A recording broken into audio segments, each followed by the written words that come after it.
Alright. Got interrupted there. That was somewhat expected. So it looks like the live broadcast has ended. Well, not mine. Mine obviously just started again. Shit.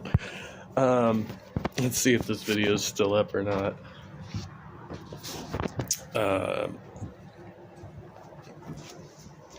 wanted to get through that engagement there. Oh, shit. I don't have a timestamp either. Let's hope that it remembers where we were. Maybe not. Nope. Oh, I just hit the switch. Welcome to the... Alright, I can find it. And you just get... Are you up? There was no show. You're talking Oh man, Olive posted, I don't know if she just clipped... If you convince them that you said, or she actually posted a response, we'll go check that out. tonight. Dude, Olive, and Brian. And I hope this gets resolved. If it doesn't, it doesn't. But here we go. We're going to try anyway. Appreciate it, Jace. We're going to take you off and Numi, but here we go. All right, we got Brian in the house. Dude, Olive. Let's hash it out. If that's So if you recall, Brian was in the room while Dave went on his little rant there, but he wasn't really like egging it on so much. Kind of questioning why dude was antagonizing him. And so he pops over here, and then this occurs. I forgive both of you for slandering me online. Well, I forgive you for your slander as well. Thank you, Brian. I called you a bitch. I asked for forgiveness. Well, you know, Brian, it goes beyond that.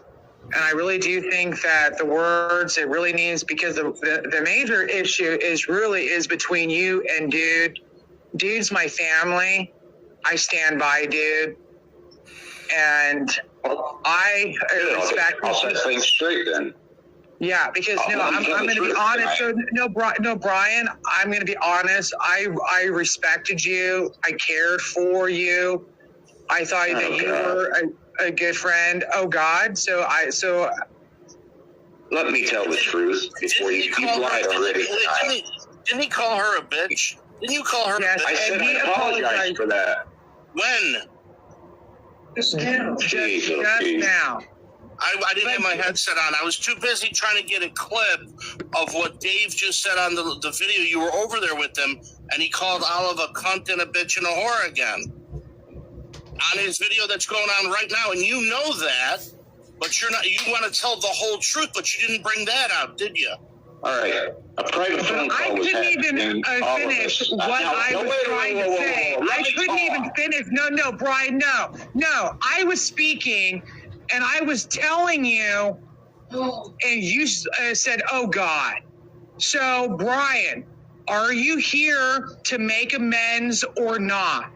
Because when you spoke, I didn't go, oh, God. When you apologized. You just, okay, I said I'm sorry, but now you're going to apologize for lying?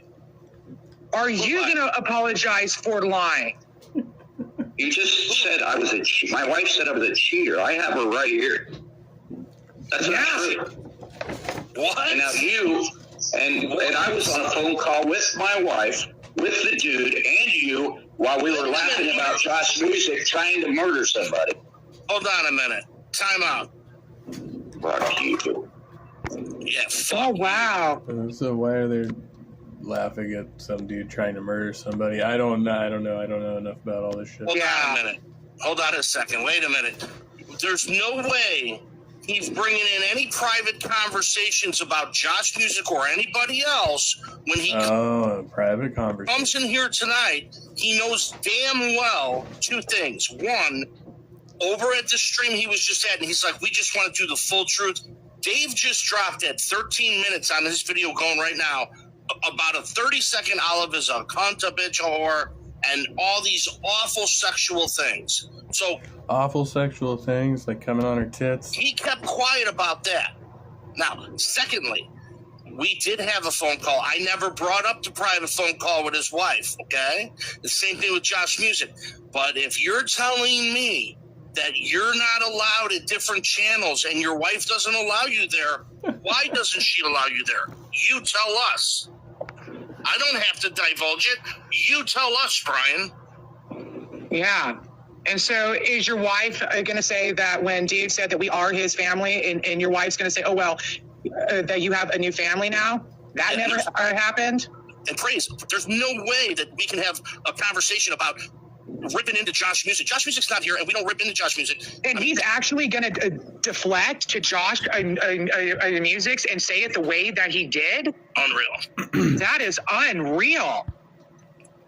Unreal. And to deflect, the fact of the matter is, Brian, you had Dude be a marriage counselor on the phone and praying for you and your wife for over 2 hours, and your wife is screaming in the background about what a cheater that you are.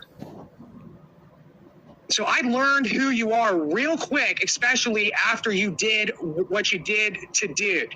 It's no different, because if you do it to your wife, why wouldn't you do it to Dude? And no wonder This is fucking hilarious, bro. the fruit of Dave is what you love. The cunts, the whores, and the bitches. No wonder that you love that, Brian. I don't love don't The guns, the whores, and the bitches. say that. Yeah, That's true. And it's a fruit that you love, Numi, because you're around it all the time. So that's the fruit. And you are who you hang around with.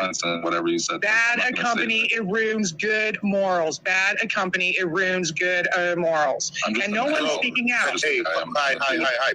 Yes, Josh, you get to speak after that. No, he's gone. But Josh, you have a right to speak after he brought you into it like a coward. First of all, I don't know what he's talking about. Second of all, I don't know what he's talking about. What's up, Spooky? I don't want to see him on here. If he's going to be on here, then don't expect me to be on here. Especially if he's going to come on here. And I've been nothing but kind to him and defended him and try to make it so that we can have amends with him. And for him to come in here and say Josh is trying to murder someone is outrageous. And honestly, like, Brian, if you're listening, like, you're dead to me, dude. Like, I don't care what's going on with your health or your family. I hope every fish in your pond dies. Fuck you. Yeah, fuck you, Josh. Brian. Fuck you. Yeah, No, fuck I'm you. gonna second Josh, because you know what? I'm not gonna hear all the Christians say, now, Josh, that's not being Christ-like. So you know what? I second what you say, Josh. I second it, dude. He thirds it. So if they come against you, they're coming against all three of us, Josh. That's right. And But Josh left. I did didn't somebody get a grab one-on-one did someone with him. grab the clip who grabbed that in the private? Who was good enough to Too grab bad that Josh clip? left. I wanted to get a one-on-one with him. Well, that's what well, you know what, Numi, and this is something that you don't understand. Family sticks by family. They defend family. They don't become complacent and just stay mute. Yeah, I was trying to And get the clip. Linda I'm sorry. Forsett, all four of us, Josh, there's four people that are now standing, and we're all in agreement. So if they come against you, they're coming against me, Dude, and now Linda. Yeah. See, I didn't hear what went on with Brian Reeder, because I was trying to get that clip and my phone wouldn't take the clip. I couldn't figure out why. Like, can you disable the clip on a video or something like that people can't clip things? So I was over there trying to clip, and I looked up and I saw Brian Reeder on the screen with Olive and my picture, and I went, oh shit. And then I went and unmuted myself, and that's when I came in. So I have no idea what was said before I opened up my mouth and spoke. But for sure, when he started bringing Josh into it, I was like, no way. But, dude, let me just say something. Upon you. They treat you. Kid to be a part of your family. Yeah, here I go again. Here she goes. Yeah, you know what? Fuck It was you, a joke. you too. Fuck you. I'm so sick and tired of all of it, Praise. It's the games, it's the drama, it's all this. All right. You know that was just a show. Okay, Numi just wanted to be the center of attention. You realise that, right? Yeah, I'll just let Numi back in for a second. We're joking. I love that they're trying to kick Numi out. Praise brings him back. Okay, Praise. In Fucking order to hilarious. save this channel, I love you guys. You guys are Now you got to get rid of Olive to save the channel, And right? the dude. And the Yeah. dude. Okay. And you have to replace it. You have to replace them with me and Dave. Yeah. So you know what? So you're Oh, hey, Mod. Fancy meeting you here. cunt. I knew Good to see you. me, and you're a whore. I knew me, and you're a bitch. And you can go fuck yourself, and you can cuss them and fuck them. I'm gonna repeat to you the same words that Dave said to me. Fuck you, knew me. Fuck you, knew me. Fuck you, knew me. Fuck you, knew me. This is what Dave says to me, knew me, and you're gonna defend him, and you're actually gonna defend him and say to replace dude and me, and you're gonna defend Dave. You are so warped. You are in the kingdom of darkness. And you are a fraud, a fake, a charlatan. You are a coward. You will never defend what is good. You never do. And you defend darkness. You mock free grace. And you say that grace is not free. And then you do this weird mocking thing that you're going to have your own hotel in heaven. So guess what? You're gone. No, let Newbie fend for himself. But Oh, that's great. She goes through all that. You got it. Good morning, William Freeman. Good to see you. Yeah, she went, I like it when Olive gets mad. Kind of sexy. that's if he said it about you, Praise, it'd be a different story. This is why it's a joke that I said I'm never going to come here again, but I feel like I can't because Olive and the dude rape me every time I come on. Oh, boy. I'm just a little dramatic. Don't gaslight people and put them down, falsely accuse them, say lies about them, and then just call it a joke. I'm just My favorite clown show, yep. joking. Fuck you. I don't like your jokes. You stick your jokes up your This one it's like multifaceted. It's like one of those, what do you call it? Like when the soap operas do the crossover series. Yes, be a normal person and edify people and have normal conversations. Lift them up. Tell them that, hey, it's nice to see you, not I know that you're a piece of shit and everybody else knows you're a piece of shit too. And if they don't know, they're going to know soon. Love and blessings be upon you. Yeah. Right. What Love and else do blessings you on you want, too. dude? You know that what I'm saying is exactly true. You come in, falsely accuse, lie about people, gaslight them in that way, and then you tell them, oh, I'm just joking. Great accusations, yeah. Nearly an actual man. Oh, no. Well, I'm glad I had that one-on-one session with everybody. I learned a lot. I realized why, Praise cuts me slack, why you will never, ever reconcile, dude. And all of this wants to kill me. I will reconcile. I totally understand. It's like I'm getting raped and Olive wants to kill me. The minute that you stop lying about people, I'll be happy to reconcile. You've shown me who you are. I believe you. I forgive you. But reconciling with you, there's no point. Fences are for a reason. They make good neighbors. And when you have shitty neighbors, you put up a higher fence. You're a shitty neighbor. Put up the fence. Is that how that saying goes? It's been up. You know it's been up. And I'm going to make a door and I'm going to invite you over for a barbecue. Right. And what's going to happen when I get there? If you don't come over. What's going to happen when I get there? You're going to tell me that, everybody knows that you're a drunk. That's a very sexy man. Everybody knows that you're a piece of shit. Well, and when I look at you and I say, what are you talking about? You'll say, oh, I'm just kidding. I'm just joking. Okay, so should I serve alcohol or shouldn't I serve alcohol? Oh, you know that. That's why I like him. He has a funny sense of humor. Some people don't get it, but Yeah, because he doesn't mock you, Praise. He doesn't come against you. Numi has gaslighted me like no other, and I forgive him because I know his humor. But I don't appreciate being attacked by Numi, being constantly, and then him standing by Dave and not speaking up and not even defending me. I don't appreciate that, Praise. I really don't. I'm going to defend Let's you. move on and just forgive. I mean, come on, we're Christian. Let's have some forgiveness. God bless you all, but what? Praise? What? That was funny. Yeah, see, here's a guy here who actually uses fun with gaslighting. He's not legitimately trying to hurt people. You legitimately said that Bruce slept with a 13-year-old. Yeah, how was that funny? That's not funny. Let me jump in here really quick. We have a new guest here, Isaac Spearman. Welcome. Did you want to jump in and say something? Go ahead, man. No, Was it meant to be funny? Okay, I think it pretty much becomes disinteresting after this. That was the meat and potatoes right there.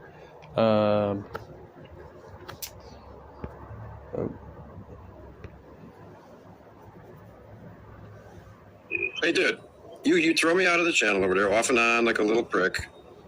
And then you come over here. Your little Olive's a bitch. The greatest comment I've ever seen. I got news for you, dude. Your little Olive is a bitch whore. I hate your little fucking whore. You know that? You can take your little whore and fuck her and do whatever you want with her. She can suck your cock. You can come all over her tits. The dumb bitch with her kid. She's a dumb bitch. And you're a dumb asshole. And I can't wait till we meet face to face. Eh? You say you're going to do this, but you never do. You've been telling me this for the last, I don't know how long now, that you're going to kick my ass someday. We're going to meet face to face. When's it going to happen? When's it going to happen, dude? Because you know what? The day it happens is your last day. And you can mark it down. So when you got that figured out and you think you're going to get me, you better get me before I get you. So come get me. There you go. And the message, he knows that already, and I'm not kidding. I had good fun with that one, yeah.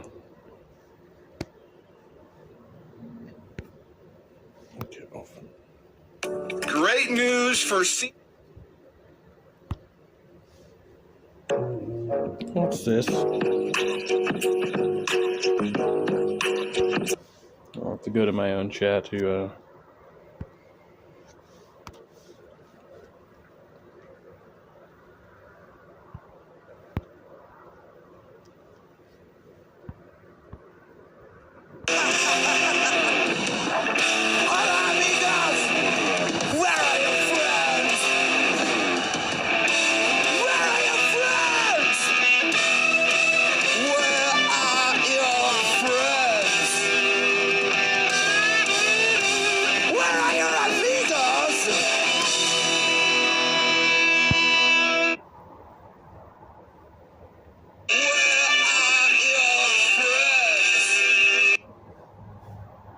Yeah, yeah, oh yeah. Yeah, yeah, oh yeah. Yeah, yeah, oh yeah. Yeah, yeah, oh yeah. Yeah, yeah. copyright. Yeah, yeah, oh yeah. Yeah, yeah, yeah. Yeah, yeah, oh yeah. Yeah, yeah. Go into a van with no windows. Yeah. Yeah. Yeah. Yeah. Private. Private. Oh, yeah. Yeah. Yeah. Last night, the woman is sucking you, right? Oh, yeah. Penis in your mouth. Penis in your mouth. Yeah. Penis in your mouth. Oh, yeah. You're spurting or something? Yeah. What? Oh, yeah. He's sucking you, right? Mm-hmm. You're spurting or something? Oh, yeah. Yeah. Oh, yeah. Yeah. Huh? Yeah. Yeah. There you go, lie, man. Balls are getting tight. Mm-hmm. Yeah. What a man. Mm-hmm. Yeah. Oh, yeah. Huh?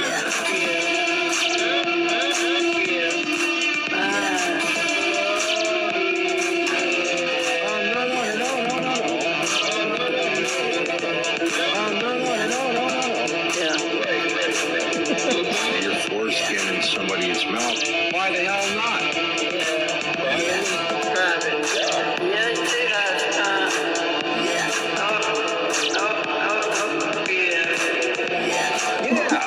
Yeah. Oh, yeah. Yeah. Yeah. Good day. What is a good Oh, day? that's wrong. Yeah. Yeah. Drizzle, drizzle. What? What a mess. Yeah. It's called drizzle, drizzle. Mm-hmm. Yeah. Yeah. Drizzle, drizzle. What comes around really comes around. Yeah, man. Yeah. Yeah. Good day.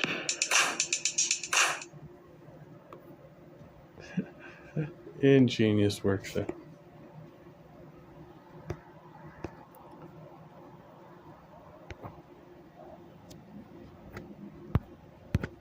Get that back. Oh, come on. It's stuck.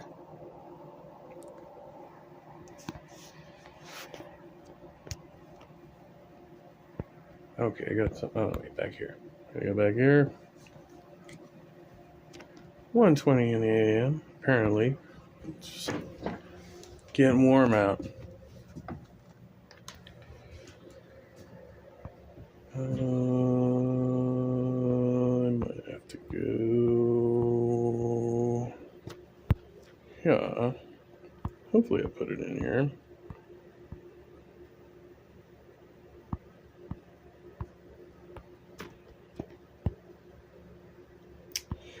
That's a negative. Okay.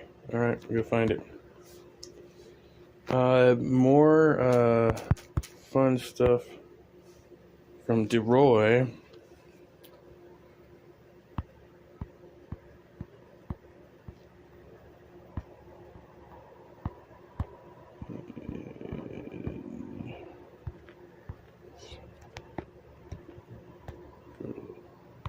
Damn filters. I actually watched this entire video earlier. Keeps it coming about as fast as we can review it over here. Apparently he's going to make a series out of this, lashing out at atheists. Lashing out at it with discretion advised. So watch out, y'all.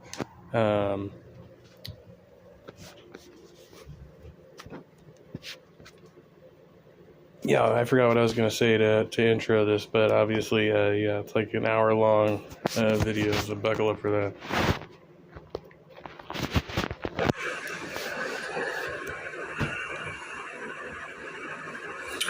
So, I'm going to try to answer my own questions in this video. And hopefully answering my own questions will be answers to your same questions. So hopefully, oh.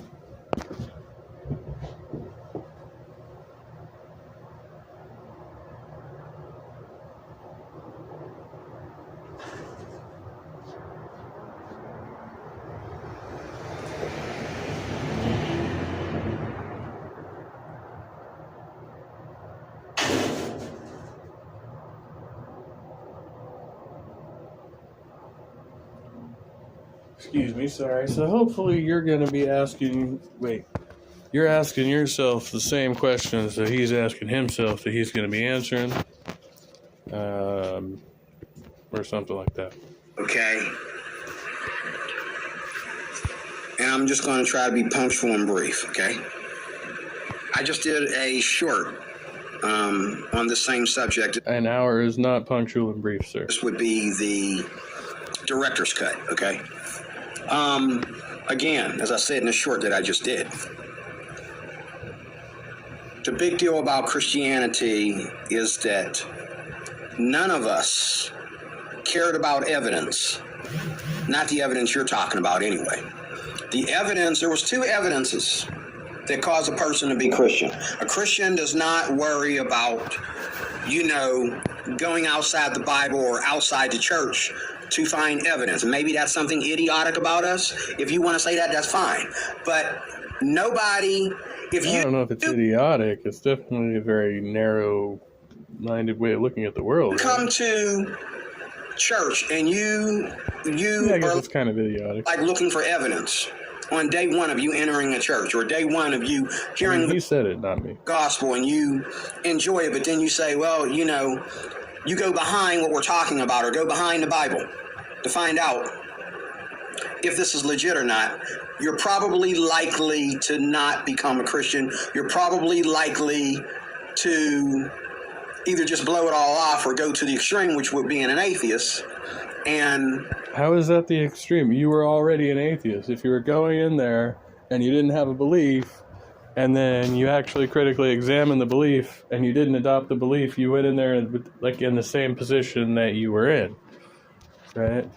Like you were lash out, okay, and become something totally against us. But none of us, not that me, would be anti-theist. Not my pastor, not people in my family, not my friends, none of us went to God, the Bible, walked into a church and said, where's the evidence? It doesn't happen. That's not the way it works. No, that's the problem. We came in there because of two reasons. Number one, we realized that we were sinners, and we began to feel some kind of way about that. And when I say that we're sinners, I'm not saying that... How did you realize that you were sinners before you learned about the Bible? That wouldn't make any kind of sense. You had to become convinced that you were sinners by learning about the Bible, if that were the case, right? Like, if you weren't already taught about that, or somebody was like running around calling you a sinner, and you're like, what does that mean? Worse than anybody else in the world. No, we were probably less worse. I mean, we were just people who recognized that we are in error for whatever reason, whether it was our sex life, whether it was our health, our drugs, our marriage, you know, our gay life, our work life. You know, we begin to have a conscience and a conviction. That's the word, conviction. We begin to have a conviction about the way we were living our life. And so when somebody came around us that was a Christian and opened up the door for us to, you know, feel welcome or feel less afraid to go visit a church or you know, listen to somebody talk about God or read this gospel tract or talk about a certain subject, and that's the kicker right here. Talk about a certain subject that I'm dealing with. Like if I'm going through problems in my marriage and I get counsel from somebody that's a Christian. If I'm going through problems with my kids and I get counsel from somebody that's a Christian. If I'm broke and homeless and I get... Yay, more. Hey, sure, welcome back. Counsel from somebody that's a Christian, okay? These things will lead people to Christ. But nowhere in there did we say, oh, where is the evidence about this? So, like, we didn't walk into a church when we wanted to get to know more about God and say, hey, where in the science book is the book of Genesis?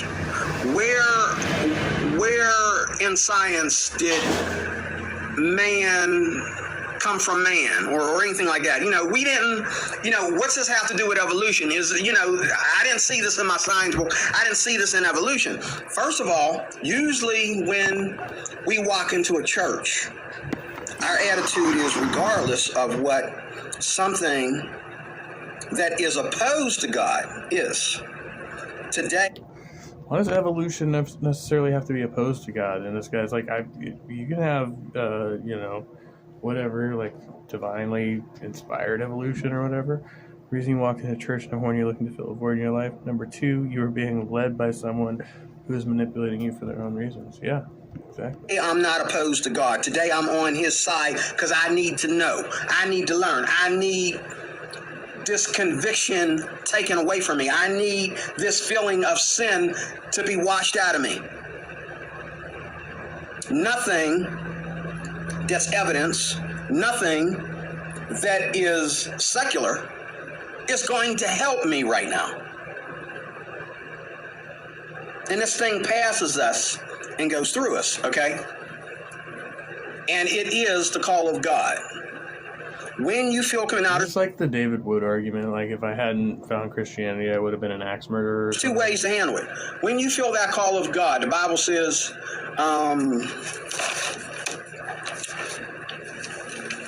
the Bible says, do not harden your hearts in the day of... I should have got this out. I'd like to read it because it's so profound.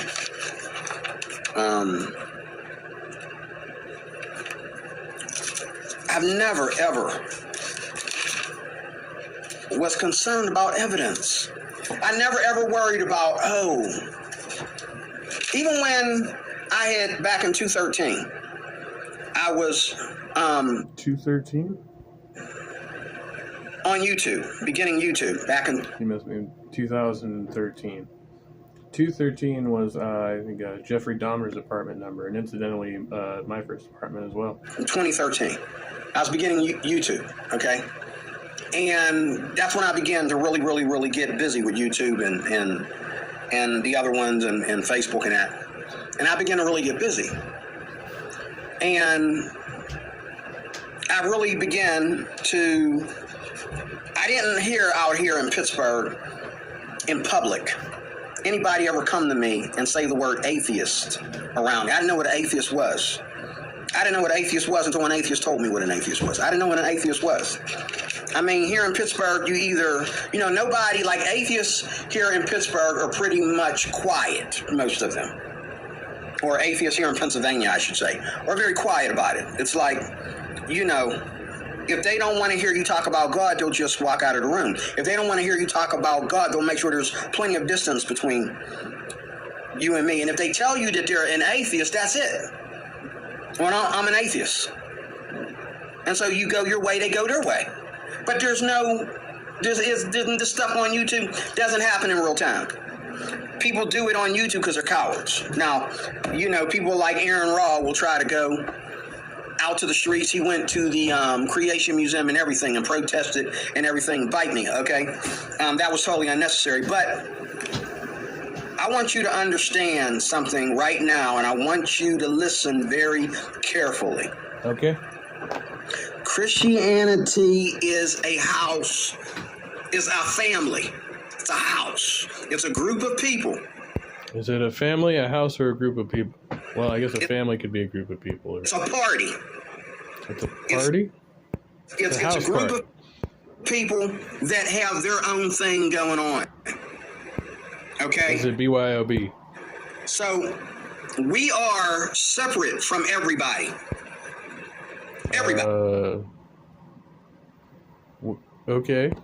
Absolutely everybody. Every religion, atheism, to me is a religion. Okay? Everybody.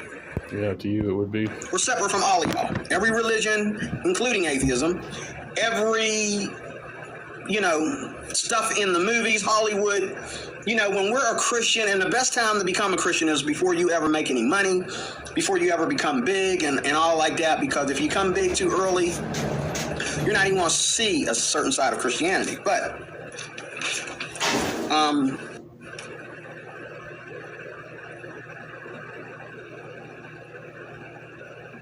Hebrews 3:8.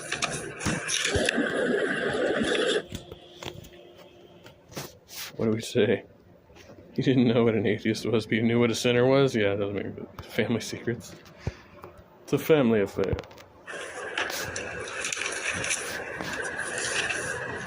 But nobody, so what I'm saying is Christianity is ours. It belongs to us. It's our thing. Right. We don't need... You're Christians. You own Christianity, sort of. I mean, nobody actually owns Christianity, and Christians don't even necessarily agree about Christianity, but technically you all fall under the same umbrella, sort of. Partners. We don't need,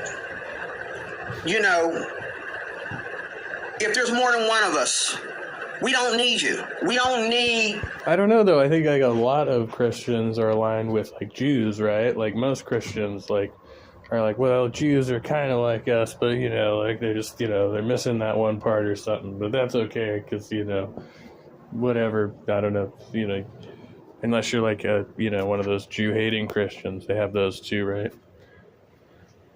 Christian Carpenter. This is DeRoy, Area of One. Us versus them, except the them are us. Yeah. That's all I want people to join us. 2 people is enough Christianity for us. 2 people that can get together and do something righteous, go out to the streets and minister, do whatever God has called them to do. It only takes 2. It don't take hundreds and thousands of Christians. It only takes 2. But God has blessed us to have that many. Okay? What did I do? What did I do? Hebrews. I think it was Hebrews 3 something. Yeah, but I mean, you'd still get around that, right? I mean, technically, Jesus was a Jew. I heard somebody else arguing about that earlier. Actually, he might bring it up in this video. We'll see. I don't know. Somebody was talking about that. Yeah. But atheists think that we are trying to take over the world, and we're trying to... No, we're not trying to take over the world. We're trying to save the world. Just like... Kind of a fine line there. People that,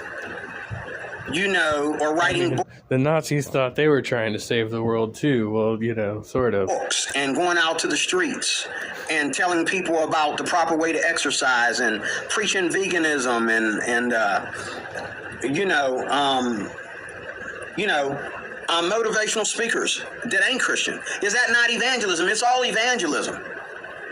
Okay? Yeah, he's sort of right. Yeah. It's all evangelism. Somewhat correct. Yeah. Here it is. Today, if you will hear his voice, this is New Testament. Now, right away, we done went into miracle. One thing I would say is, like, all those things are science and evidence based, right? Like, whether you're talking about, like, fitness regimens or, different diets or whatever. I mean, well, hopefully they're science and evidence based. Otherwise, it's, something that, we probably wouldn't recommend, taking it on faith, so to speak, but that's just me. No, Pinky and the Brain are going to take over the world. The same thing we do every night, Pinky. Before we even go anywhere else. Right there, we went into miracle mode. Today, if you will, in other words, if you'll let what is convicting you be the voice of God. Today, if you will, hear his voice. Do not harden your hearts as in the rebellion. Now, I think in here, he's talking to Jews. But when you look at it, he's talking to everybody that ain't Christian, okay? That's around Christians, okay? But I think he's talking to the Jews. Oh, yeah. So this is where he brings this up. And I was like, but wait, there are no Christians yet, right? Because isn't it the case that there weren't any actual Christians until after Christ was martyred, right? Like, because before that, like, they're all just Jews, and then there's the Jews who followed Christ, but they weren't actually Christians, because Christianity is not a thing until Jesus gets crucified, right? Like, that's the whole point of the thing. Yeah, I mean, that was always, like, the way I interpreted it. So all those guys are Jews.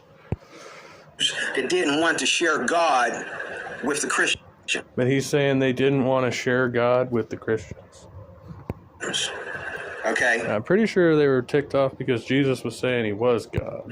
But when Jesus came here, okay, his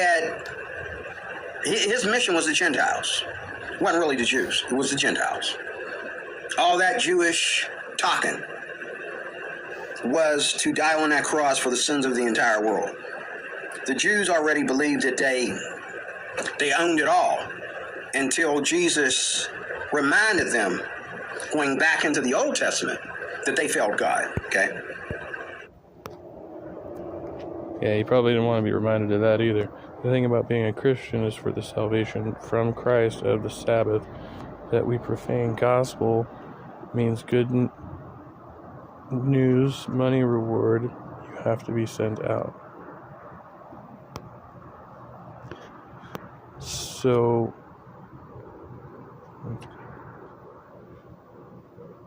for anyone who preaches the word of God could be considered a Christian without the title. Definition is accepting Jesus for who he was as God. So you have to accept that Jesus was God in the flesh. Do not harden your hearts as in a rebellion in the day of trial in the wilderness. So then the Jews would not be fall under that category, obviously. Where your fathers tested me and tried me. So he's talking to Hebrews and Jews here, okay? And saw my works 40 years, okay? This Bible is old, okay? And we're coming here way long after that 40 years, okay? I mean moons after that 40 years, okay? Therefore I was angry with that generation, and said, they always go astray in their heart, and they have not known my ways. So I swore in my wrath, they shall not enter my rest. In other words, you will not go to heaven when you die. You will not go into the resurrection of the new life. You will not be in the resurrection. Okay? But today, if you will hear his voice, do not harden your hearts as in the rebellion. Okay? He's really talking to anyone that's not a Christian. Okay? The difference is, as I said in the short that I just did, Christians have sacrificed their self-will because self-will is what gets in the way. Christians have sacrificed their self-will. You wonder why there's so much immorality and wickedness and evil and crime in the world? It's because God gave everybody free will. So you don't have free will if there's not a victim. Well, wait, so then, did you say you don't have free will if there's not a victim? You're saying Christians are sacrificing their free will, but no, I mean, technically they would be utilizing their free will. They would just be doing it to do unchristian things, right? Like, oh, I already read that one, okay. Can't have free will without victims. If your desire, if what makes you get from... You can't have free will without victims. That doesn't make any kind of sense. You can make any kind of choices you want to. That doesn't... But yeah, like I would agree that like you can't have like the concept of sin generally, except like I think that primary victim of sin is God, right? Like you're always doing wrong against like there's nothing like you could be doing something wrong against your fellow man, but then like those other things, like not having like worshiping other gods before him and stuff like that, like the person that you're doing wrong against is God. Again, even in the other case, if you murder the person, like it's still like you're doing wrong against God, like over like and above what you're doing to the other person. That's like the way it's kind of laid out, right? Like you don't want to worry about like, you know, earthly retribution. You want to worry about divine retribution. Day one and day two is murder. Somebody must be murdered in order for you to have free will. If God stops you from having free will... No. Wait. I guess free will would just be considered the free will to sin, right? Because if you didn't have... I don't know. Yeah, that's this... I still think you could still have free will without any person for you to, like, sin against. Like, and you can still do, like, all the other sinful things, like worshiping false idols and shit. Then, in God's eyes, stopping you from murdering someone is the same thing as stopping you from being gay. Okay? Coming between a murderer and a victim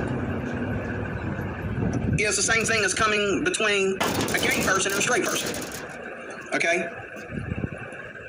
We have free will. That's why there will be crime. There will be rape and murder, torture. There will be innocent bystanders shot, children molested, whatever, because God is giving you free will. And if he constrains you, then you don't have free will. In order for there to be free will, there has to be a victim. You could just have everybody have free will with the limitation of not imposing on the will of others. You could create that universe. If he's all powerful. Okay? If someone, you know, because there's thinking about that sin, and then there's actually doing it, but thinking about it and being yelled at for thinking about it, for having it up here in my head, that's to us Christians. But to you people that have more free will than we do, we're not allowed to think about it. And what the fuck is he talking about? You need to get these thoughts. Doesn't everybody have the same amount of free will? You just don't exercise it. Out of our heads. But you people, there is no free will if God restrains you from doing the things that he doesn't want you to do. There is no free will. Okay. For God cannot say that you chose him or you chose to live righteously. But you would have to be free to either do the things that he wants you to do or do the things that he doesn't want you to do. Like, it goes both ways. Freedom would, yeah. Like, you're acting as if the default position would be to do what God wants you to do. But then most people wouldn't sin. See, I made a choice to give up my free will to follow Christ. He didn't take my free will from me or come between me and my free will. Oh, is he one of those guys? Yeah, no, I've heard this. So basically, like, you have to, like, agree to be a slave to God kind of thing. Like, left the church 4 times. It's somewhere in the Bible. I walked away from the church 4 times angry, like Matt Dillon. He at least did it once, if not more. At least did it once. And I'm still not an atheist. But I have free will. And all have sinned and come short of the glory of God. Why? Because none of us wants to sacrifice our free will to live for Christ. Okay. Interesting thought.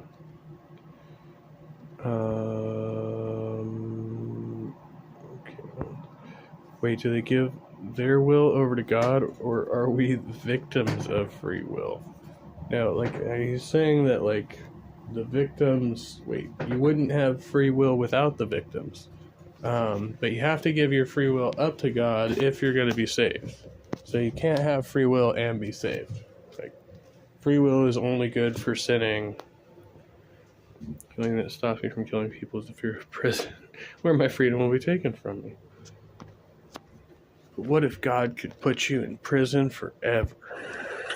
The world thinks that they can do anything they want to do. You see this in the workforce.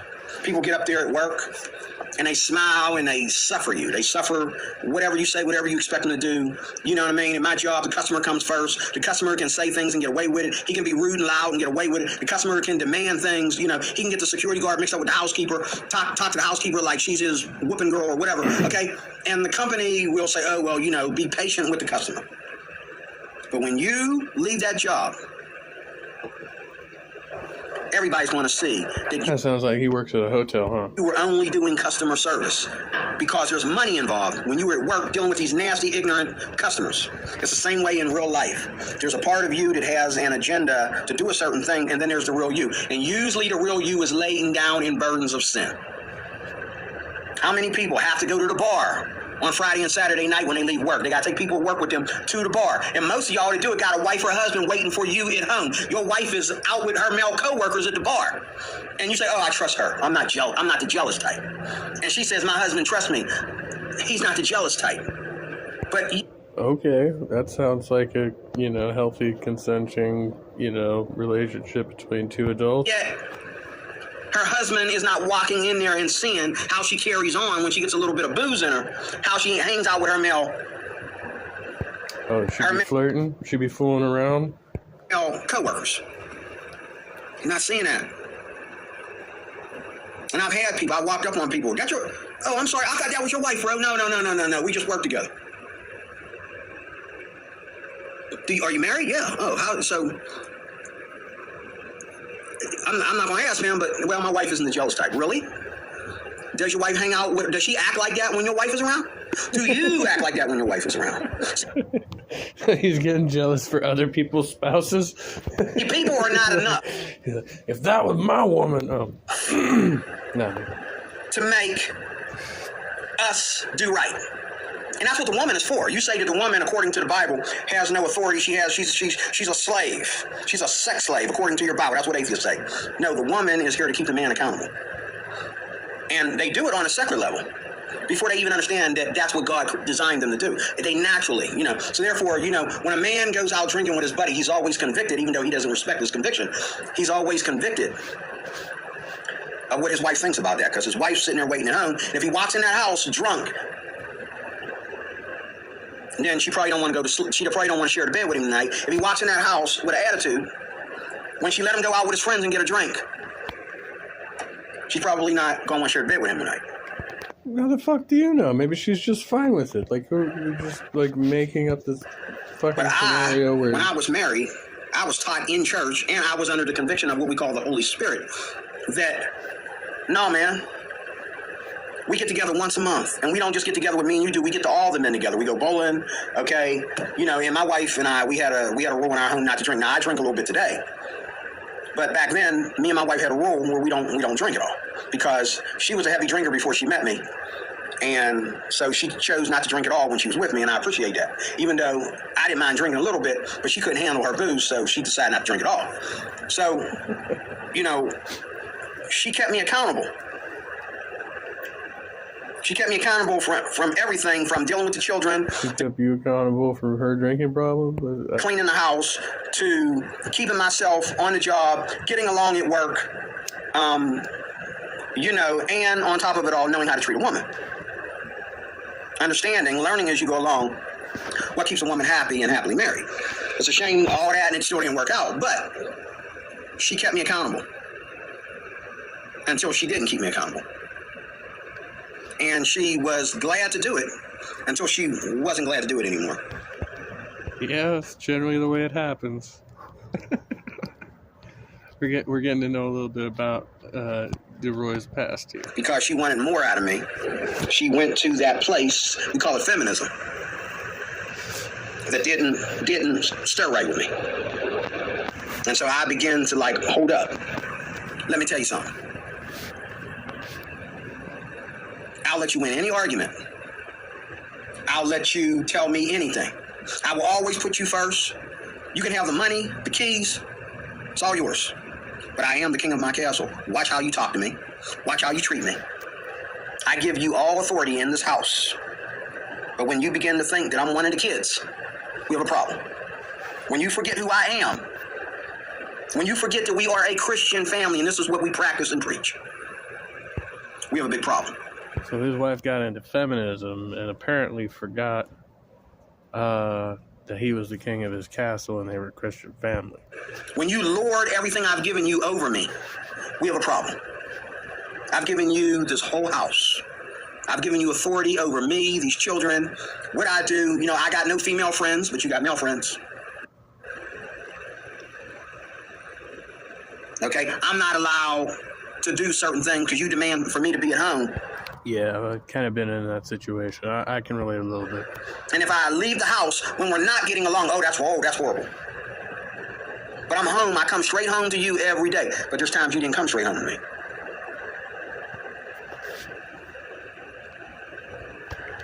And you kept me accountable. You made me give everything I have to you and the kids. But when it came to you, you sacrificed all of us for yourself. Damn. Not me, not the kids, just you. You the only one getting paid. You the only one spending money today. You want to eat that whole thing of Nutter Butters to yourself. You ain't even going to give none to the kids. I got to go get me a separate bag to share with the kids. She ate a whole thing of Nutter Butters.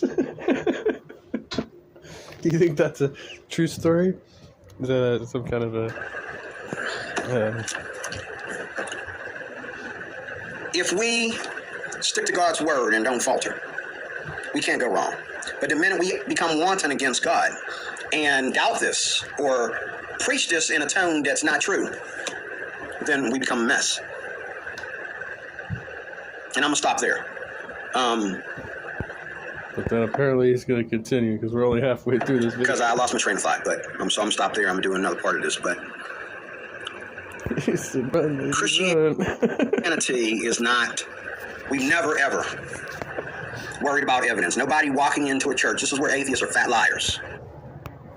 Skull Leonhardt. So trivial, I almost think it's true. Yes, sounds about right. Spooky, what have you posted there? Check that out in a moment. And this is what bothers me. You tell us stories about how you walked away from God or you went to God and it failed. Welcome, Skull. The Torah failed on you, okay? I don't see that. Where were you at? How come I don't meet people like this? How come the people that I see walking out of the church aren't saying the same thing these atheists are saying? How come the people that are coming into the church aren't saying the same things? Why aren't they looking for evidence? Just like I'm not looking for evidence. And I'm not trying to get past the topic of evidence. Like I say in every video about atheism, I know there's evidence. But nobody comes in church and says, yeah, I've been thinking about getting into God. When is that evidence class? We're supposed to have a believer's evidence class, right? The evidence class. No, you're supposed to learn critical thinking before you enter a...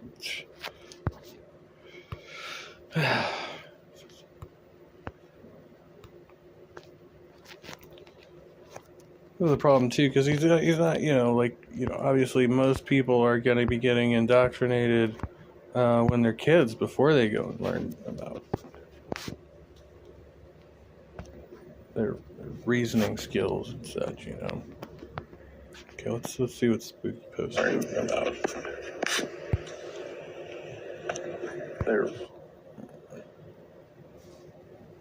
My name's Jaya. I'm Maddie. Have you ever had questions like, why do bad things happen? Is there really a God? What's the real purpose of life? Can I find lasting happiness? If you've ever had questions like these, you can find answers in this book. Click the link. good morning. Leroy Cruz here, your life applications officer. Number one, anyone that's been watching my channel knows that I'm not black conscious. Neither do I baby, spoil, or agree with black people.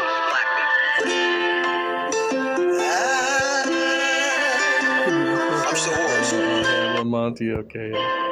Just wanna thank you, Lord, that I can breathe today.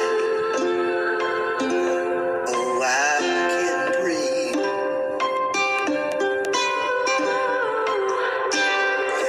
Leroy Cruz. I love me some white people. Leroy Cruz. I love me some white people. That's another dumb thing that black people jump. That's another dumb thing that black people jump. Leroy Cruz. I love me some white people. Leroy Cruz. Black. Next to every good black person is a fuck. Shit. Just wanna thank you, Lord, that I can today. Yes, I can. Oh, it's too much. It's too much. Because of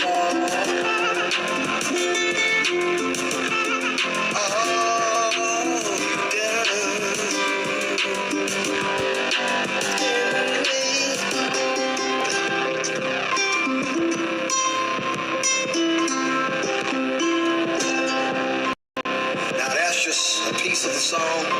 Look here, you stepped into Dragnut's territory. I'm the mob, nigga. I'm the mob, nigga. I love me some. Good morning. I'm superior than a lot of blacks because I follow the right culture. I'm the mob, nigga. I love me some white people. You know, I've seen these atheists act like a bunch of fags. I'm the mob, nigga. I love me some white people. A woman flashing her beauty. That's like walking in a room with dog treats. Like, why are you bringing those in here? Are you trying to tease me with treats, or what are you doing? Amazing. And even clean.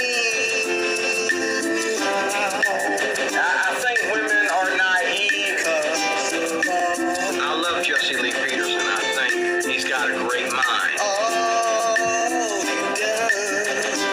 He watch mouth. He watch goddamn mouth. Sounds about right. And I'm thinking, brothers, sisters, somebody know this lady. Come get your dog. Like, call off your dog, man. Get her out of here, you know. Leroy Cruz, your life applications officer, signing off. Give me something, and I'll write a video about it. God bless you. Good night. Evidence class, right?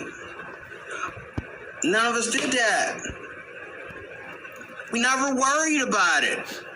Because we had two things that kept us from worrying about evidence. Our own sin, which we begin to really feel convicted about, to the point of tears, to the point, and it could be just a little thing, but to us it was huge because God was calling us. Nobody comes to Christ lest God draws him. This is very supernatural. And you don't believe in the supernatural. But just being a Christian alone is supernatural. So when Matt Dillahunty says to his opponent, you know, you're talking about supernatural, but there's nothing in this room supernatural. If I'm a born-again Christian, and I don't need evidence, that kind of evidence anyway, to be a born-again Christian, that's a frickin' miracle. And But anybody can just claim to be a born-again Christian, right? I am a walking How would you verify that they were really a born-again Christian? They weren't a deceiver. Miracle. Because God didn't call you, he called me. And the last thing on my mind was evidence. The evidence for me was right here. And the hardest thing to believe was when you open the Bible and it says that, you know, not so much that God created the world because he doesn't show up. It just says it happened. It sounds like evolution when you read it. But I like what Oh, shit. Cliff Netchley said that Matt Dillahunty, I like what he said. He said, there is no science in the book of Genesis. And this is where a lot of people have... Not the same thing that... I can't remember. Christians, I'm talking. He was one of the Catholic guys said that too. Have screwed it all up for us because we have Bible translations out there right now that are not the Pope, but like the bishop or one of those. Trying to take the book of Genesis and make it scientific. But the Bible's already written. We already have the Bible. It's called King James. It was here, and its great-great-and-great-great-great-great-grandparents were here. Including itself, was here for what, 6 centuries before there was ever a Bible that felt like it has to show some kind of respect for evolution or some kind of respect for the science of Earth. But if what Bible is that? You are trying to claim that you can go back in time and say how it happened,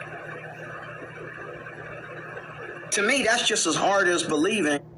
Whoever said they could go back in time? What is he talking about? Time travel?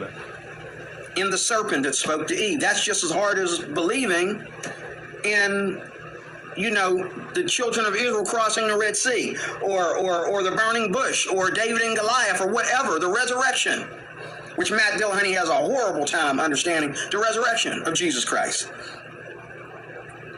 How does he have a horrible time understanding the resurrection? People don't come back from the dead. It's more harder to believe that everything just happened from a Big Bang. Okay? It's harder to believe that men came from apes than it is to believe that we came from somebody that was very similar. There he goes again, insulting my people. To us, and he wasn't us. He was a superhuman. He wasn't us. Better watch out with that shit. So they have to get back up to 80 miles per hour first to get back in time. Yeah. I believe that in order for them to hear the voice of the Lord, as the Bible says, walking. They didn't say they heard his body. They heard his feet walking. They didn't say they even seen God. But they heard the voice of the Lord God walking in the garden in the cool of the day. Because no man shall see God and live. So Adam had no description of what God looked like. But he could hear him walking in the garden. This is all a miracle, but I think evolution's a bigger miracle. I think even some so-called sciences, the study of certain things, is a bigger miracle. And you cannot prove it. You cannot prove that man came from apes. You cannot prove the Big Bang. It's easier to believe that there was a creature named God who created everything. And then when you say, well, God wiped out the Amalekites, he told them to kill them all, as atheists love to bring up stuff that ain't their business. Well, guess what? God's not a man.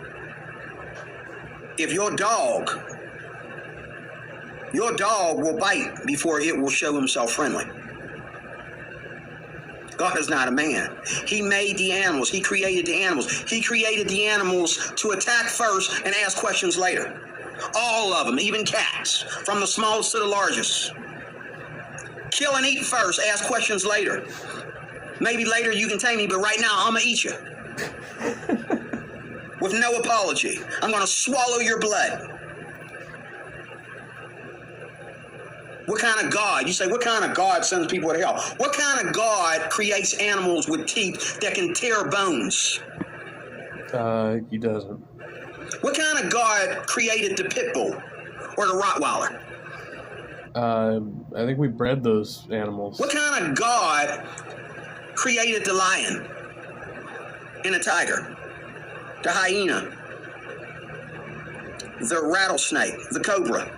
What kind of God creates these mean, death, man-eating, death-killing creatures? According to you, the God in the Bible. To you, it's all evolution and science. To me, it got me thinking. So if God created animals that will kill humans, except when God created them, they all loved Adam. They just don't love you and I, but they loved Adam. Adam never had to tame any of the animals.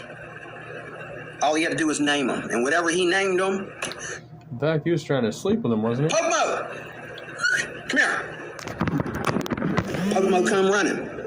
You know, I'm gonna call you. Adam tried out some bestiality before he got him a woman made. Elephant. Or right now, I'm gonna call you a mammoth. Later on, we're gonna call you elephant. Okay, bye. I'm talking to my wife right now. Go carry on. Okay.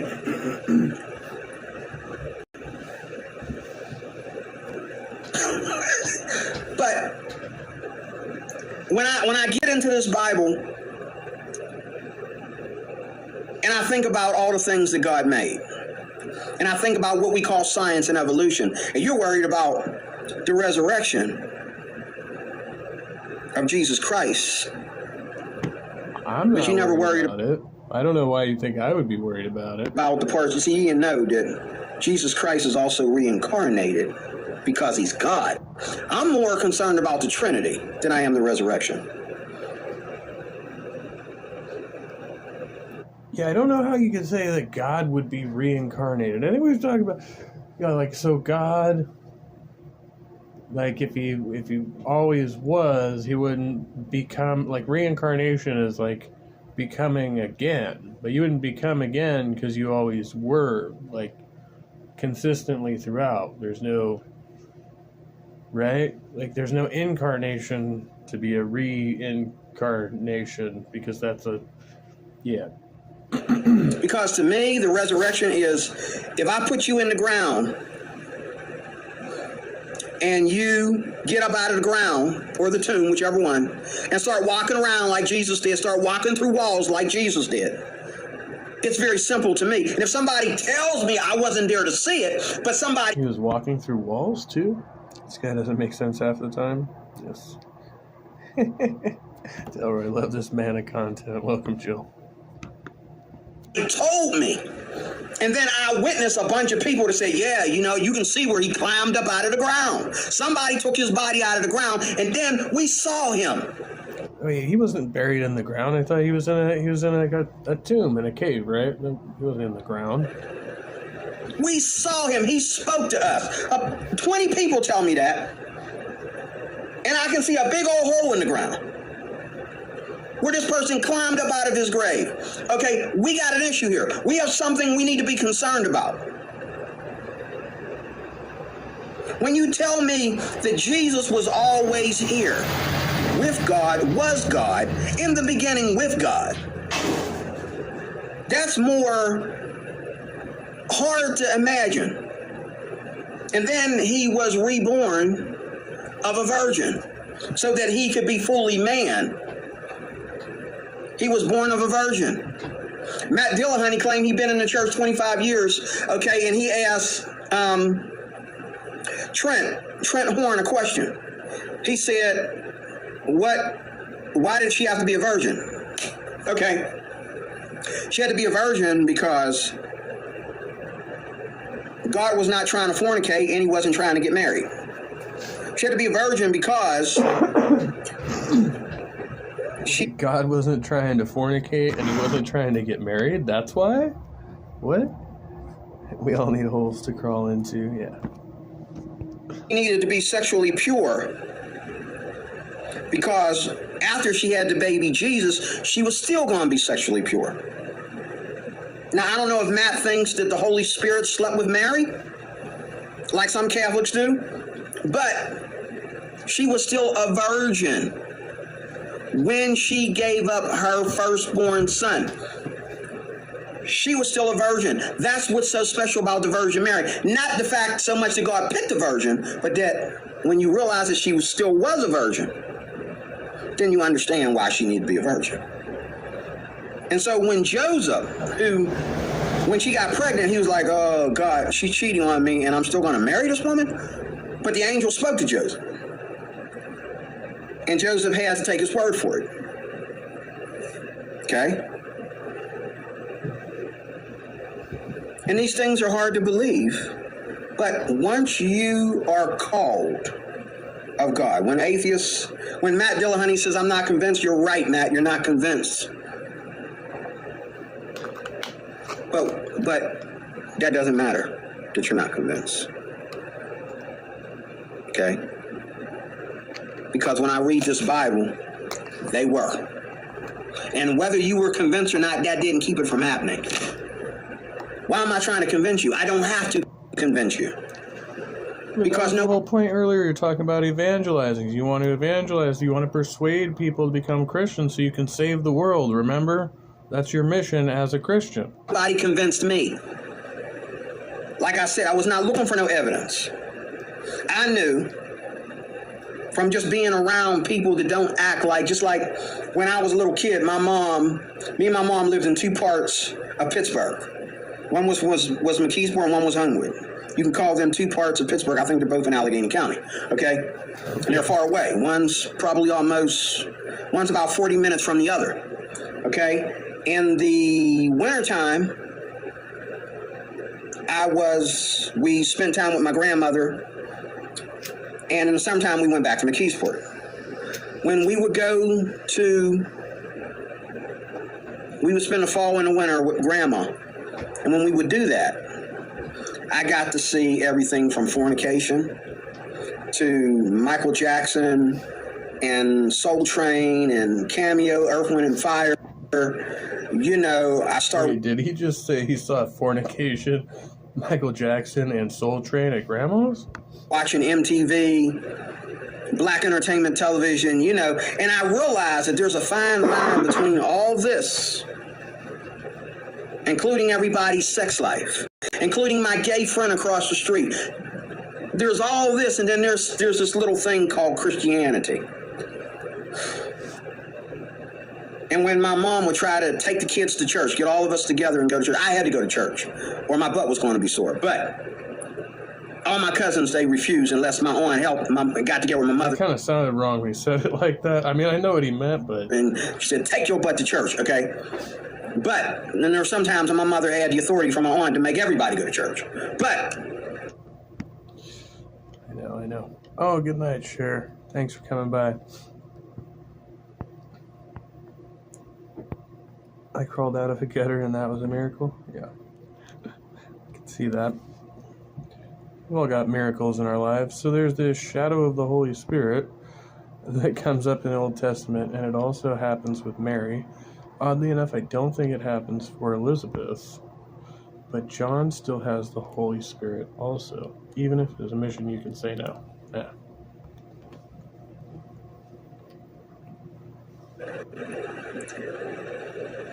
We would go to church,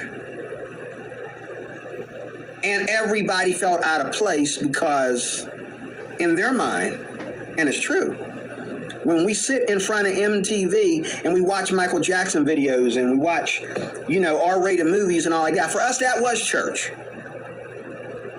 What? But when you invite these bands, and we're going to take an offering for the band to come and play at the church, that's something different.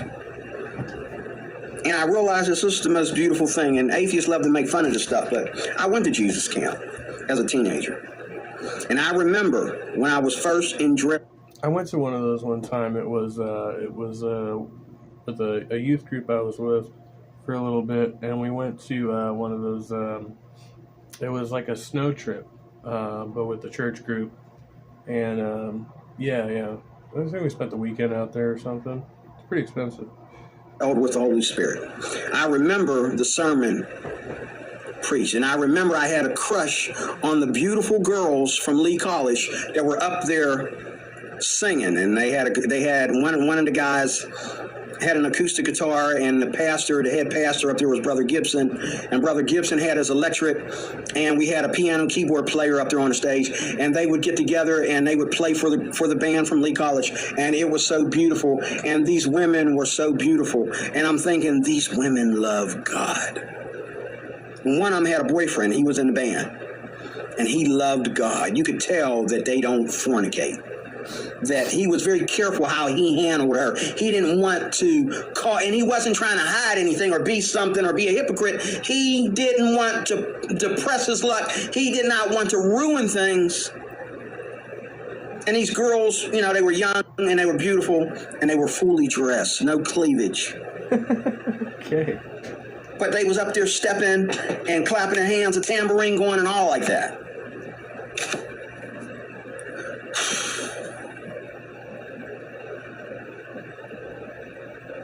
I did more crying in that camp center than every single time. I did more crying in one night and another time and another night when I went. I did more crying. Somehow this just doesn't seem like a healthy experience. In one or two nights, and I've done all the years my mom whipped my butt for doing something I shouldn't have done. What the fuck? I cried like a baby. Not only did I cry like a baby, but we had pastors in there crying like a baby. Women of the church crying, their daughters, the students, the campers, the counselors, everybody. Why are all these people crying? Crying all over each other. Black and white and other races just crying all over each other. I felt so much love in that place. Let alone I realized by my mother putting... They were crying out of love. I see now. Talking about his fornication and saying his behind his door seems like, yeah, Dad says. Aside any racial feelings that she had. Sacrificing that for the kingdom of God, which a lot of black people don't do. My mom sacrificed her whole slave identity, her whole understanding of black slavery, and she was closer to that time than I was. And she watched my grandmother go through some things with white people. My grandmother hated white people. But my mother put all that aside so that she could be pure in the eyes of God and raise her son to be better than the black and white people in her time that were having this racial problem and all like that. And there's people that get up in my face, a lot of times black people, and one thing to shock people at my job, they get on my case like, you don't know black people, you didn't know the Temptations, you didn't know this, and I said, I knew them briefly. But I said, first of all, my mother was a Christian. Second of all, my mother loved white people. My mother had a lot of white friends. My mother listened to everything white, and she understood everything black. But she listened to a lot of white music. She listened to a lot of white preaching, a lot of white singers. You know, that explains a lot. So his mom was trying to, like, overcorrect and be like, yeah, okay, it makes sense. I had a weird experience as an atheist with a church a friend brought me to. Still can't explain it. It's like we all felt the same sadness and all had it leave. Odd experience. I've definitely, I've had experiences, you know, like hit churches that were positive, you know, like as far as yeah, just having that kind of communal experience or whatever like that, but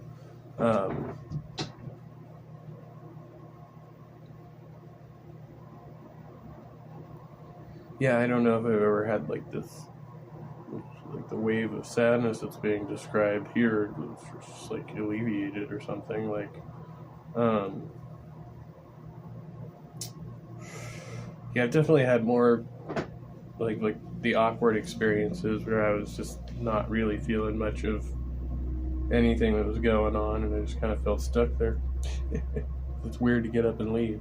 Mom like Kenny Rogers and Charlie Pride and Boxcar Willie, and she loved country music, Southern gospel, Southern secular. You know, my mom loved all these different styles of music in that.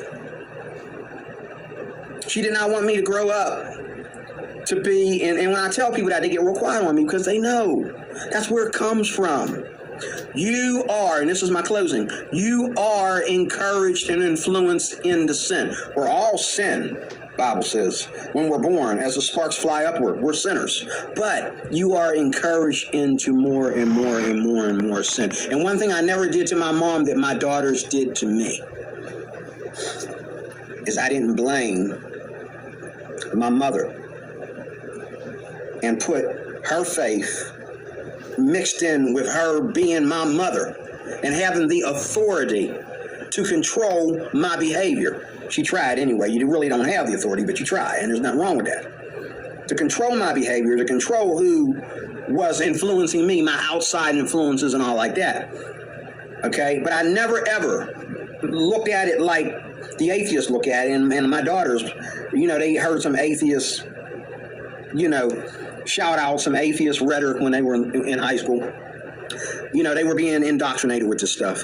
They would come home and they would think that if I say the Lord, if I say we are a Christian family, we don't believe in this and that, overnight they were like, well, that's bondage, that's slavery. That's not love. If you know, okay. And I explained to them one thing. I said, look, well, wait, when you were the one indoctrinating them, and then they came home with counter arguments, and you didn't have the arguments against that? What'd you say? 18. Do whatever you want to do outside my house. But right now, while I'm responsible to make sure you grow up safely, you will listen to me. You will go to church with us. You will have family devotions with us. And yes, I don't want all your friends in my house. They're not going to be in my house. Okay? Because some of them ain't right. Forced his kids to go to church like he was. And I heard what they be telling you and all like that. No. And you will go to school. You will finish school. And one of my daughters is still holding, well, I think all three of my daughters, including my stepdaughter, number 3, I think they all hold it against me a little bit. Not as much as my youngest daughter, but even my other 2 daughters. They hold it against me that they've accepted this lie that me being a Christian and anything that I do obnoxiously is the word, obnoxious. Anything that I do that's not perfect is all due to my Christianity. No, it is not. It's okay. I think my sadness because of a breakup brought me to just try out church or something. I'd rather go to church than go to some forced labor camp in a third world country. That's true, for sure. If you really strike lucky in some parts of the South, you might get both. Due to me being human and me being afraid or over-aggressive or, you know, natural things that come out of men. But if I didn't read it in here, you can't accuse me of using that against you. Now, in closing, why is it that atheists... Well, so then, wait, according to you, if you behave badly, it was in spite of your being a Christian, right? Because you were a Christian throughout that, and yet you still are saying that you might have acted in ways that weren't in accordance with the Bible, or, you know, that's what that sounded like to me. Are so angry. Like, I just did a video, and I just got done watching Dottie Murphy a little bit ago. Dottie Murphy uses a lot of profanity in that within a very short to criticize anybody trying to say anything positive about God. Why does he think that that is cute? Why does he think that is even entertainment? Why does he feel that people need to hear him and see him do that? Why? And then this guy that I just listened to that made a comment on my channel, I read his comment of the last video I did just before this one, and he said, come on, man, the reason why, and he didn't understand the video. If there is no God, you're already saying that there is no resurrection because Jesus is God, second of the Trinity. If there is no God, there is no need, there is no Bible because the Bible was all about God. So if there's no God, why are you accusing Christians of believing in slavery if there is no God? Oh, you want to say that man... What? We're saying that slavery is condoned in the Bible and that there's rules permitting it. That's what's being, like, it doesn't make a difference whether or not the God in the book is true. The people still want to follow the rules in the book. So this, what? Made the Bible to pretend that there's God and slavery and all that. And see, this is my problem with atheists, is you don't believe that. Because no. Whoa. Where in your goddamn life has anybody practiced slavery in your lifetime? How old are you? Were you there? Oh, he's getting worked up now. There and do a goddamn debate on slavery is pathetic. Because nobody in your lifetime has practiced slavery. I'm 58 years old, and I haven't done it in my lifetime. Most of y'all are younger than me. They are still practicing slavery in some parts of the world. It's pretty rare these days. And this is why I'm mad at Christians for having these stupid debates. You want to sit there and claim that we're practicing slavery and we're teaching slavery. What about the rest of the goddamn Bible? That's I think that's literally called whataboutism. That's what they call that one. Just use the Lord's name in vain. No, he said God darn. I think you're allowed to do it, right? If you don't cuss. I never made my kid attend church. Forced religion is wrong in my opinion. It's a good rule, yeah. Should be a personal choice for sure.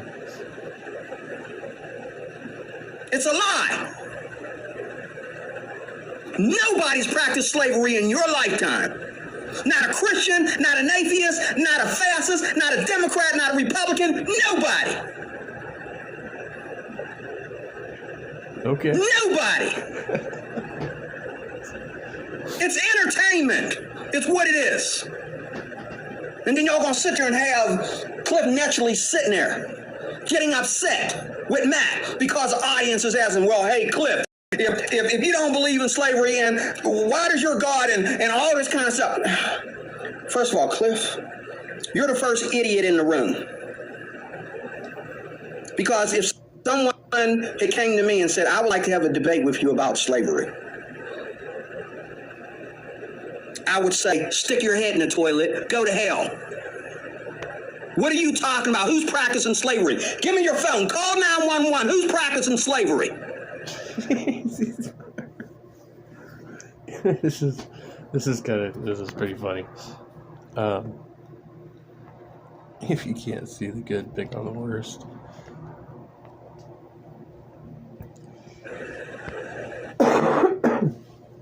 I blame the YouTube algorithm keeps recommending these videos to me. I have no control at this point now.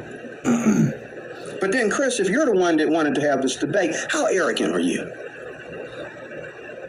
You thought you could get on here with these arrogant scoundrels and try to convince them? Read your Bible, all you idiotic Christians. There are no apologists in the Bible. That's a new thing. Nobody in the Bible is an apologist, or ever was. You have the pastor, the bishops, the elders, the deacons, and the prophets. None of them are apologizing for squat. You go to a prophet and condemn him of what the Bible says. He's going to say, okay, what about it? So God practiced slavery, or God believed in slavery, or God took slaves, or they took slaves back then, whatever. Would you like to be my slave? Okay, then. You don't want to be my slave? Go back across the river. I don't want you to be my slave either. You ask a pastor back then, hey, I'd like to talk about slavery. He would say, I thought we got rid of the slaves. I thought there was no more slavery. There's still slaves. You ask a deacon about slavery, he's going to say, talk to my pastor. You ask an elder about slavery, he's going to say, are you an idiot? You ask the bishop about slavery, he's going to say, let me get this straight. You're an atheist, or you're a Muslim? What are you? Okay. If you're that much of an idiot, you don't understand that no one's practicing slavery right now. Yes, it is in the Bible because they did it back then. But if you read the New Testament, you would. Right to the end with this, I did fall asleep towards the end. So slavery is still going on today. There are many more today than at any time in the past. We call our slaves prisoners or wards of the state today. Yeah, that's a good point as well. Yeah. Understand that Slavery is over. It was over before the Atlantic slavery. Christians been debunked slavery. We don't need atheists to help us debunk slavery. We did that a long time ago. And let me tell you something else the bishop would tell you. If you lived back then, you being an atheist, you would definitely be a slave master. Because everybody that didn't like Christians were slave masters. I'm not sure that's how that worked. Slaves were as shackled in the past. Some slaves, like gladiators, made bad bank. Yeah. The only reason why you're not a slave master right now, Mr. Dillahunty, is because of the time we're living in. You didn't put a stop to nothing. Your atheists didn't put a stop to nothing. It was the Christians that stopped slavery.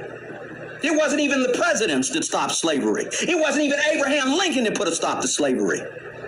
It was the Christians that provoked them to stop slavery.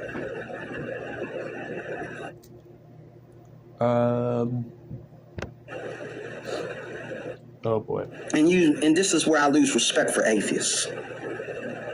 You didn't have respect for atheists to begin with. What are you talking about? Because you're wasting my time. And then you wonder, why would a loving God burn somebody in hell forever and ever and ever? If I believe that's what it actually... For wasting DeRoy's time. He says. But whether we believe in annihilation or forever and ever and ever, you won't burn. And when you burn, I'm going to be like, oh, well, there goes your slave mentality, your slave concerns right down in the lake of fire with you. Okay. Okay? Now, I guess we can all be free. That's enough for now. I'm going to get my thoughts together and do the next video.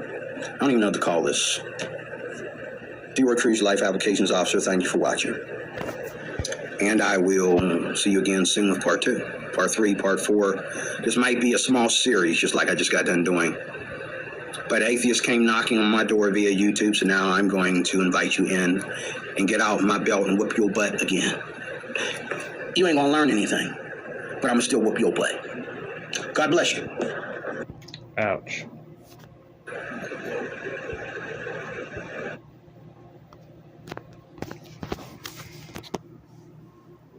That hurt a little bit, didn't it? Got our butts whooped there.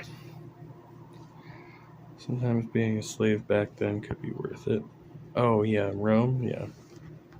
Yeah, they had much different laws.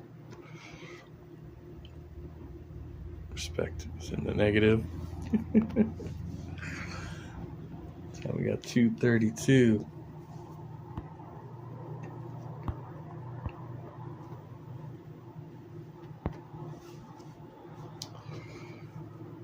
Yeah, like I said, I wasn't actually going to do this tonight. Well, I had a couple different ideas, so we're getting into one of them.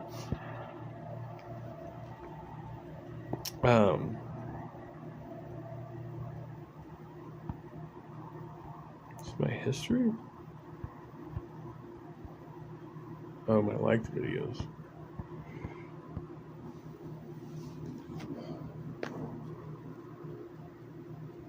Yeah, I thought about running an open room, but I've been having a lot of mic issues lately for some reason through StreamYard. I thought because I dropped my phone again last week that I actually busted the internal mic, but it appears to be working okay on here. So it's just I have been having weird audio issues with StreamYard going on.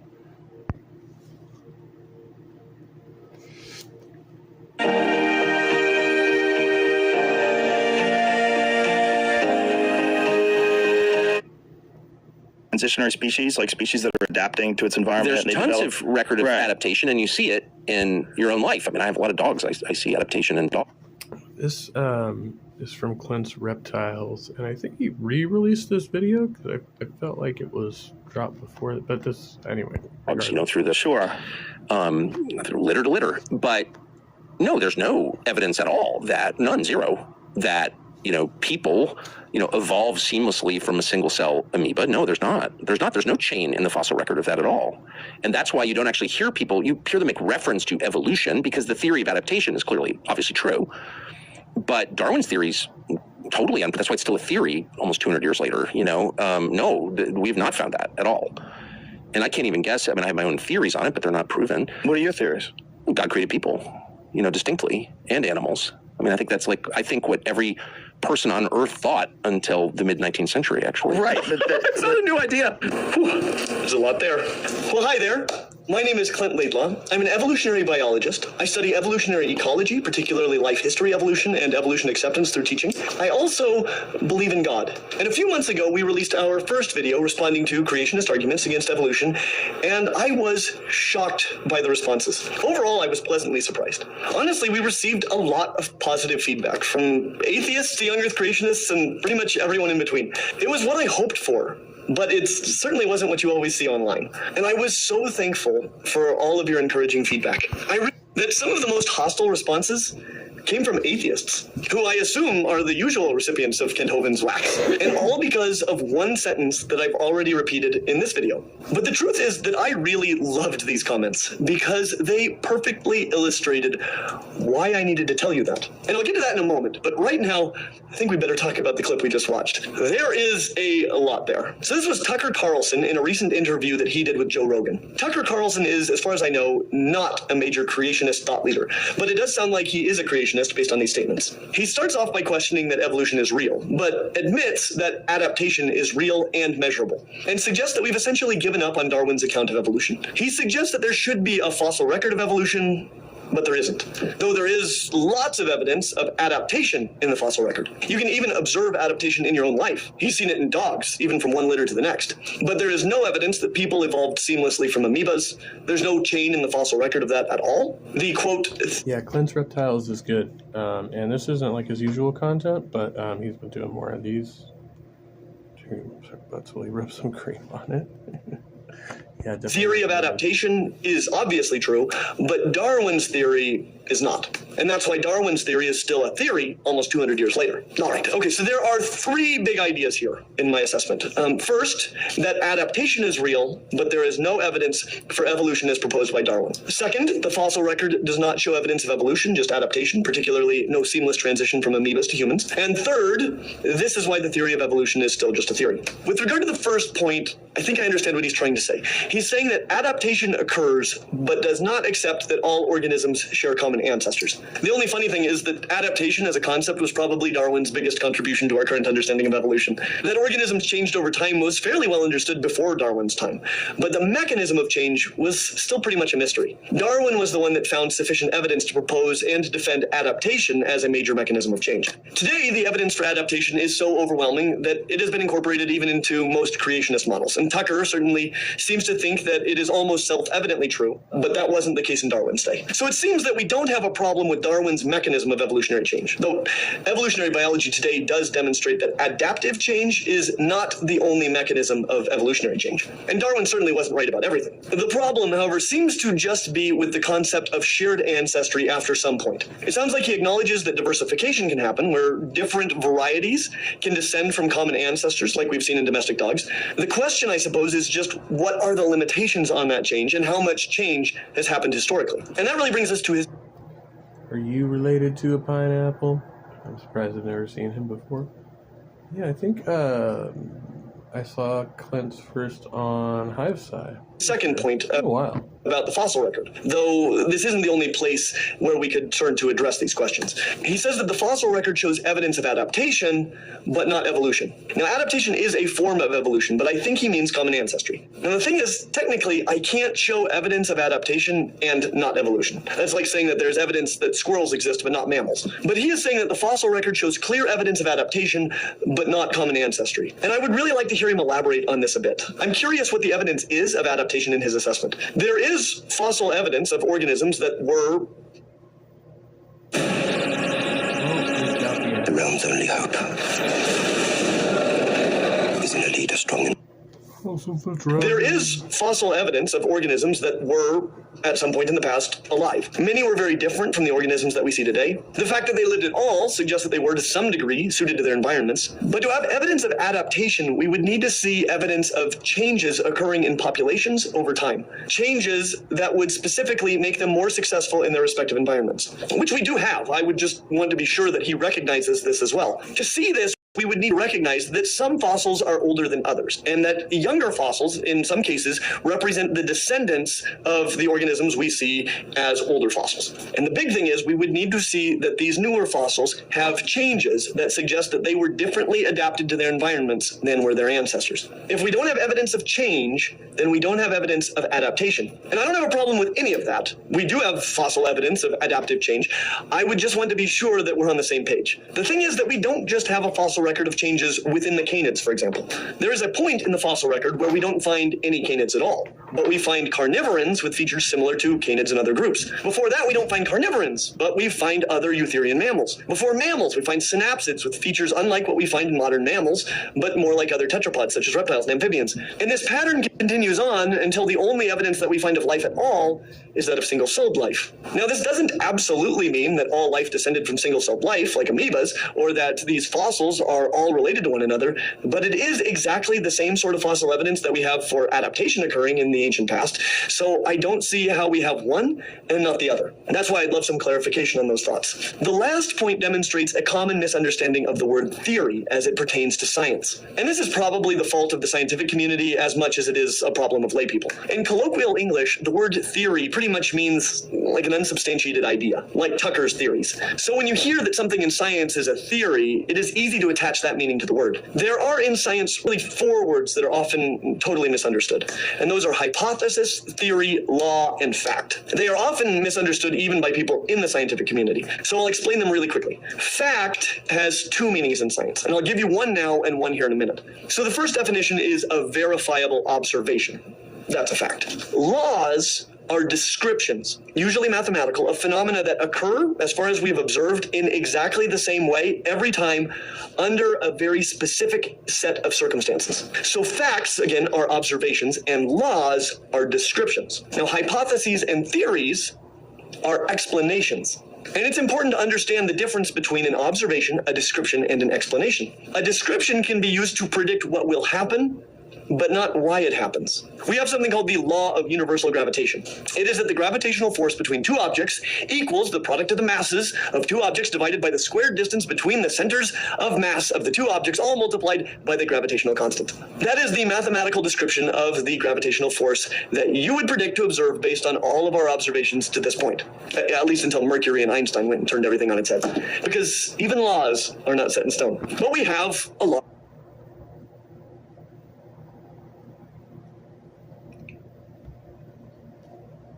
of gravity. And why do objects with mass attract one another?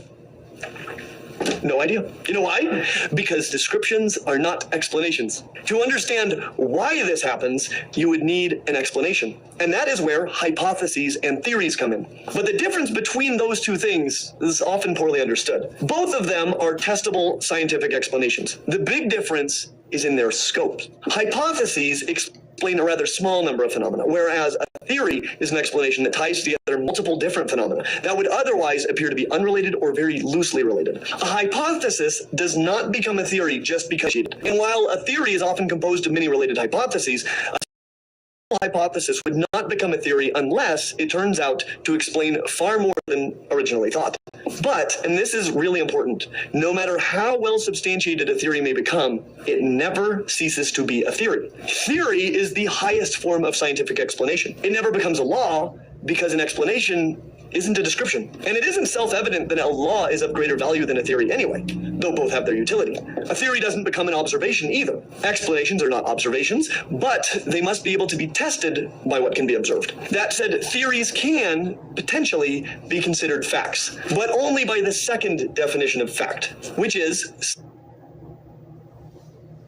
Which is another ad?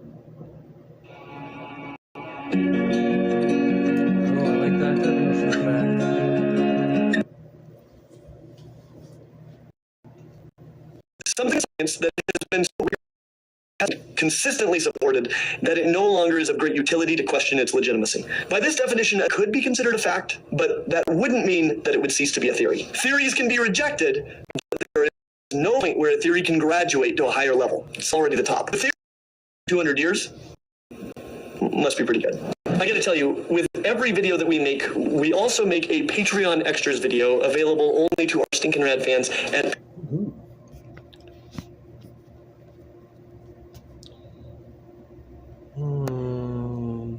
chapters. I don't see chapters. Patreon. And long-term lizard study challenges the rules of evolutionary biology. Charles Darwin thought that evolution was constantly happening. Things were always changing. Patreon have watched that and maybe kind of agree with me. I gotta tell you, there's gonna be one for this video also, and it is equally great. So if you already support us on Patreon, go over and check that out next. If not, it's one among a list of great reasons for which you might want to consider supporting this channel on Patreon. Long-term lizard study challenges the rules of evolutionary biology.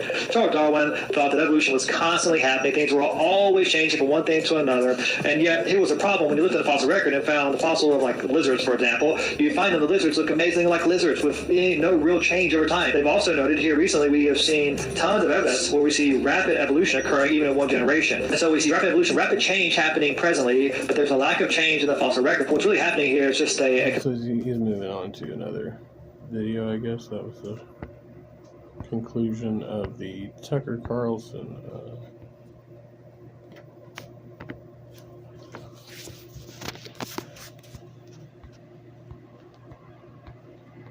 portion there. Let's see, I think that one's in here. Okay, let's see this video Jared made. To be covered. We got a lot to talk about today. This is a very important subject that needs to be covered, okay? And also, I just wanted to say this, bro. I'm not talking about myself. I wish it was. I wish I was, I wish I had that excuse, but unfortunately, I'm sorry, guys. You'll have to forgive me. I'm being super OCD today. I was not blessed with those genetics, but more than anything, I did not take super good care of myself as a young man. Wasn't entirely my fault, my parents, God bless them, they didn't always feed us the best. For example, we never had whole grain, and I used to get constipated all the time as a kid. We ate the shitty white bread stuff. I was always wondering, like, what the fuck is wrong with my ass? But that was a reason. We ate a lot of shitty hamburger helper too, which was full of stupid chemicals, and I'm sure it probably did something to me. But anyways, guys, topic at hand. Some people were He had chemicals in his hamburger helper? Naturally made to be fat. And it's simply because of this, man. It's bone structure. So I know you guys are gonna, quote Cartman on me. I'm not fat, I have big bones. It's the truth. For some people, that is an excuse. Some people naturally just have a very large bone structure. I mean, think about it, You can have large anything else. Why would it be so far-fetched to believe that a person has irregularly, whatever, I can't talk today, unusually big bone structure, you know what I mean? And a perfect example, bro, is Kyriakos Grizzly. Kyriakos, Kapupla, I can't say his fucking name. Legend, though. Love the guy. Mad respect. And I gotta say, I am super jealous of this dude because we're the same height. We're both 6'1". But this guy, he can squat like 3 times more than me. And it's because he has a huge bone structure. You guys gotta understand something, okay? To be able to function at his weight, 450 pounds, you have to have incredibly strong joints. Another example, Boogie the Beta, 2988, the little fat Francis boy. He was close to like 500 pounds at one time, I think. And yeah, he had to, remember when he used to scoot around in that little scooter? He's pretty large. His little beta male joints couldn't handle it because he did not have a large bone structure. Plus, he looked awful with his shirt off. I mean, his like flabby ass man titties, bro, they were disgusting. And I'm just being a real homie. But Kyriakos Grizzly, I mean, he looks decent with his shirt off. Of course he has some man boobage going on. Anybody would at 450, but he still looks good. Could he lose a few? I mean, yeah, of course. 450. I don't think any human being was meant. Jealous of the Parop poster. To be quite that big, but I wouldn't say much. I mean, maybe 70 pounds, something like that. I don't know. Maybe he could lose 100. I mean, I'm just being real. Maybe he could, but all in all, my point is simply this, guys. Some people were naturally made to be fat. They were, okay? And I'm not saying obese, but if Kirikos Grizzly were skinny, he would look weird. Like, his bones would be popping out of his body. I'm sure you guys probably know some people like that who look weird skinny, simply because they have such a large bone structure. I don't know, what was I trying to say? I kind of having a brain fart here, man. But yeah, dude, you know, I'm happy with what God gave me. I may not have had a big bone structure even if I did eat healthy. You know what I mean? Maybe I just would have stayed a lanky dude. But I have visceral fat, otherwise known as stress gut. That's why I look pregnant. It's because of anxiety and depression that I deal with. I'm also an insomniac, so I don't sleep the best. But if it weren't for that, I would have a flat gut. It's simply just because of those factors in my life. You know, people, they love to make excuses about me, but that's just the simple truth. I mean, why else would I just be super fat in that area? You know what I mean? I'm not really that big anywhere else. Oh, fucking beer? Eat your crunches? I don't care what anybody says. I have stress gut. I have visceral fat, which is scary because that's the #1 cause of liver disease. But I am working on it. I'm not going to let my trolls win. They can kiss my fucking ass. It's not my time to go yet. I'm going to live in their heads for at least another 20, 30 years. Maybe longer, God willing. So and they know there's nothing they can do to stop me at this point, too. They've tried literally fucking everything. And, goddamn roach. Sorry about that, guys. I got some roach bait the other day, though, bro. This stuff is so good. That gel stuff, oh, man. That stuff is a fucking exterminator, son. That stuff is like fucking... Roach bait gel? You're talking about that? The wrath of God on those little roaches, dude. We got some pet-friendly stuff, too, which I found on Amazon, so now we can put it in even more areas of the house. We don't have roaches that bad, but... You know, that stuff really does knock them out, though, bro. Like, really fucking good. Just like how I knock my haters out, bro. Exterminator. Okay. My trolls can eat my ass, though. They want to keep me down because they know deep down that my blessings are finally coming. They know this. They see that nothing was able to stop me. And so now they're finally beginning to realize, like, oh shit, karma's real. You know what I mean? Jared's getting his come up. I gotta do everything I can because I'm a desperate little hoe. I'm gonna try to, you know, fear bait him, you know, try to set him up in other ways, smear his name. I can't let this guy grow because I'm already insecure. You know what I mean? That's just what they are, bro. If you deal with trolls, I can promise you, that's what they're doing. They're just trying to dump their insecurities on you because they're miserable fucking people. And unfortunately, you know, Kirikos Grizzly, even he has trolls because these people are just hateful cunts and they're fat-phobic pieces of shit, you know? And I've learned as I, well, inflated in life that, God, people are such fucking assholes. Like, really, they are. It's true. There are sub channels I've noticed that, like, you know, even some of the channels that I watch, I think that some of the fat shaming goes over the top. I wouldn't go there myself, you know, but yeah, it's still a thing going on out there. The way they treat me now compared to when I was skinny, it's just fucking terrible. Like, it really is. It shows you at the core just how shitty humans are. It really does, and how shallow they are. You know what I mean? How judgmental they are. But I don't let it bother me at the end of the day because I know these kinds of people, bro, they're just, like I said, man, they're fucking insecure. You know, they, I probably just remind them of their dad that, you know, diddled them, and that's unfortunate, but that's the case, especially with a lot of these liberals. You know what I mean? That's why everyone's turning their hair, you know, purple these days. It's because they didn't have a dad or they were probably touched by him. I'm just being honest, homie. I'm sorry. Maybe I got a little real there, but, you know, it all has to go to family. It all deals with family. If you had a shitty family, unfortunately, you're probably going to come out weird, you know? Unless you have some really other great role models in your life, you're probably going to come out weird, dude. You might just come out weird anyway. Which is how fitting. Yeah. And to all my haters with purple hair, I wish you well. I do. I wish you well in your sad life. To all of you who call me a pedo, I know you were probably touched as a kid, and I know I'm just your scapegoat. And for that reason, I'm sorry. I truly am. I hope you can get some help for yourself. But anyways, guys, yeah, Kirikos Grizzly is such a fucking badass. I mean, he was the one. Like, I feel like he said some shit about, like, you know, getting with a 9 or 11-year-old if the spirit moved him. Really, dude, the stuff that he can do is ungodly. It's beyond strongman, some of it, bro. Projecting. Like his Zercher squat, oh my lord. Or what is it, his shoulder shrug, yeah. Brian Shaw, one of the strongest men in the world, couldn't even do his shoulder shrug. You know, where he had like those weights chained to the barbell? He couldn't even pull it off, bro.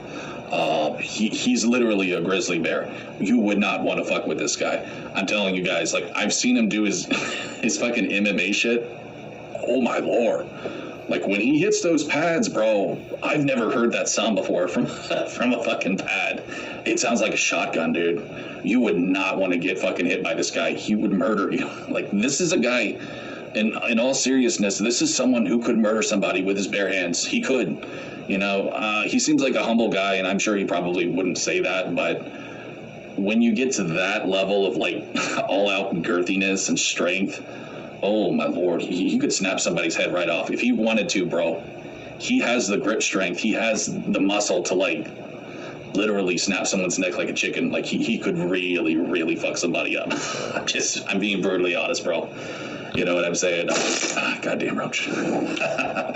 He came back just to Can you just kill it with his hand? I mean, but anyways, guys, that's what I got for you today. If you're someone who thinks that maybe you have a big bone structure, don't beat yourself up if you're fat. You were meant to be that way, dude. Unfortunately, too, I was going to say this, bro. I was not proud of this, but I was a vegan as a teenager. You know, those were the years when it was, like, most vital to get nutrients. I know that shit fucked me up, too. Not eating red meat, not eating any meat, not eating dairy. I was a legit vegan for, like, I hate admitting this, but I think it was like 2 years. I was an actual legit hardcore vegan, bro.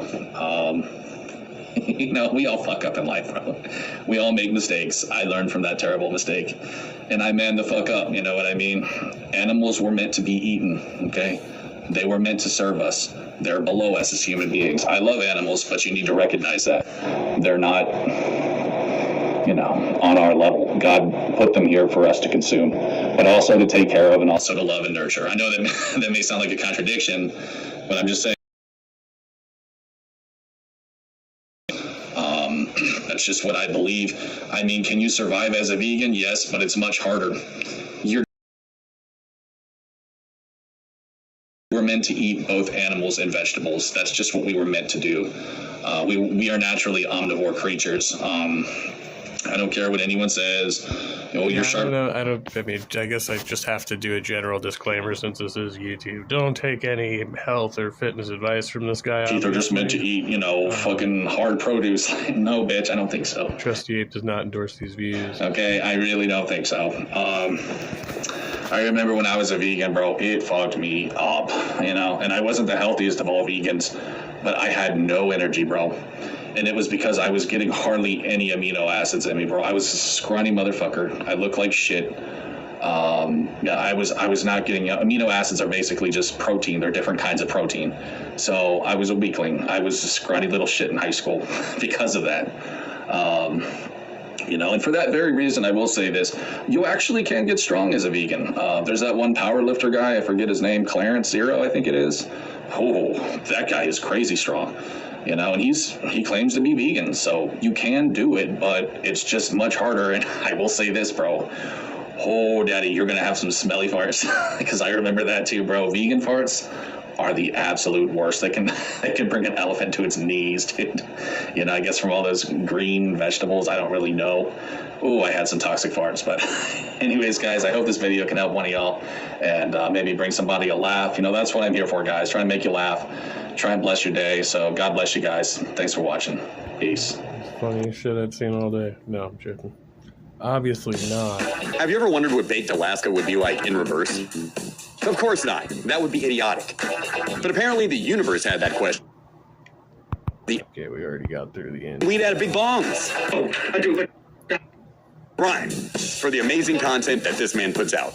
Is it a joke? Is it satire? Is he America's next mass shooter? Who knows? The answers to these questions and more coming never, because either this is a misguided, weird reboot of Napoleon Dynamite. Good morning, Silverwolf. With some out-of-touch autist with guns, or this man is the greatest comedic satirical mind of our time. I don't know. I can't tell. Let's learn a little more about Armed Liberal. The armed liberal is native to the Ho. That's Idaho, or the uninitiated to the mean streets of Boise. But he currently resides somewhere around Portland, Oregon, in his mom's trailer. As you can see in his music video we'll watch later, either he trailer hopped or is still in his mom's double wide. But hey, this is only because he is crippled from student debt, which is unfair. And he spends the money he does get on guns and making rap videos. But it does afford him time to practice dick-punching robots in the front yard. As for his family life, that is currently unknown aside from a lyric from his song Velvet Villain, where he says his dad's a fiend and his mother's a saint. So take from that what you will. The environment around armed liberal has everything a devastator needs to start a rap career, revolution, or outdoor Gundam battle. First, the bathroom and professional video production studio of the Satanic Stars. Yes, friends, as you can see, this is his very own private, not master bath, which doubles as a professional recording studio, where armed liberal can relax, smoke marijuana, and wave around $400 out of the Cold Steel catalog for internet cloud as long as his mom's boyfriend is still at work. But that's not all. Welcome to the kitchen of Lucifer's Nightmares, where, as long as Devastator can clean up really good after before mom gets home, he can make videos mocking the death of Proud Boys and pretending to cannibalize them. All this luxury and more in the middle of buttfuck nowhere. Oh, did I call him Devastator? Oh, you don't know about the Devastator yet. Another thing you need to know about our man, the armed liberal, is he is a fire-ass rapper. We are going to listen to 3 of his hits today. In the rap game, he goes by the name Devastator. He confirmed with me on Twitter this is a reference to Devastator from Transformers, but I also noticed he used a Y in the word, because he stayed devastating. And also important is him paying homage to his native Idahoan roots, with Tater in the end. This man is an unparalleled creative genius. We'll get to it, I promise. But before Devastator gives us his rap, you have to get to know Armed Liberal. I'm not going to argue with this man. I'm not going to judge him. I'm not going to commentate as much as I usually do. This man can speak for himself. This is up to you to try to understand if he is satire or real. Yeah, I don't know. This dude's way over the top. Well, it's the cross of St. Peter, silly satanics. They're the best tryhards.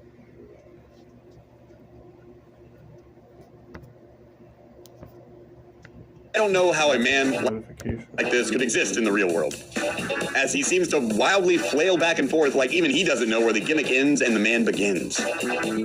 Just sit back for an hour and get ready to go on a roller coaster of cringe, laughter, and frankly, a refreshing return to old YouTube, where it was just some loser telling his bad opinions to a camera in some hovel, and then a fire-ass full production rap video, and then a song about Idaho. I give you the assembled works of the Armed Liberal. Yeah, there it is, the gay bomb. Look it up for yourself. I mean, this is what do you think tap water is? It's a gay bomb, baby. And I'm not saying people didn't naturally have homosexual feelings. I'm not even getting into it, quite frankly. I mean, give me a break. You think I was shocked by it when I'm bashing it because it sounded like gay people? I don't like them putting chemicals in the water that turn the freaking frogs gay. Do you understand that? Serious crap. I'm sick of being social engineered. It's not funny. Yeah, there it is, the gay bomb. Oh, hey, what's happening, yo? I'm just hanging out, chilling. This is the Armed Liberal, and I'm here to talk about Alex Jones. That's right.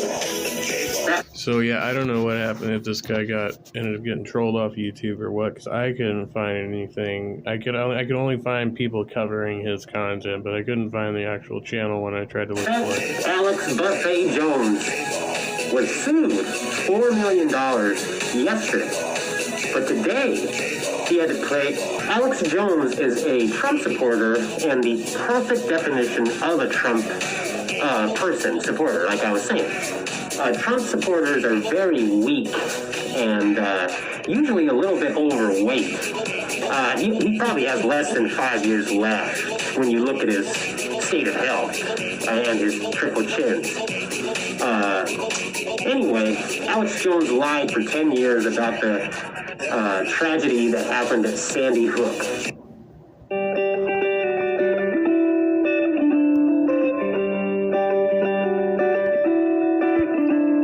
Looks like he weighs 65 pounds, maybe a little meth involved. The moment you get caught virtue signaling about mass shootings while LARPing in your mom's spare bathroom as a satanic mass shooter.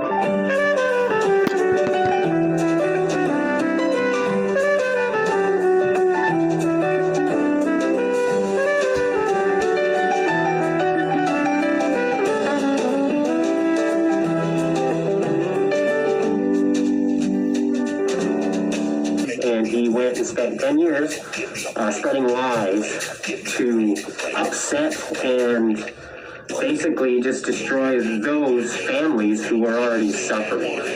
Alex Jones' own lawyers supposedly accidentally sent the prosecuting attorney evidence against him.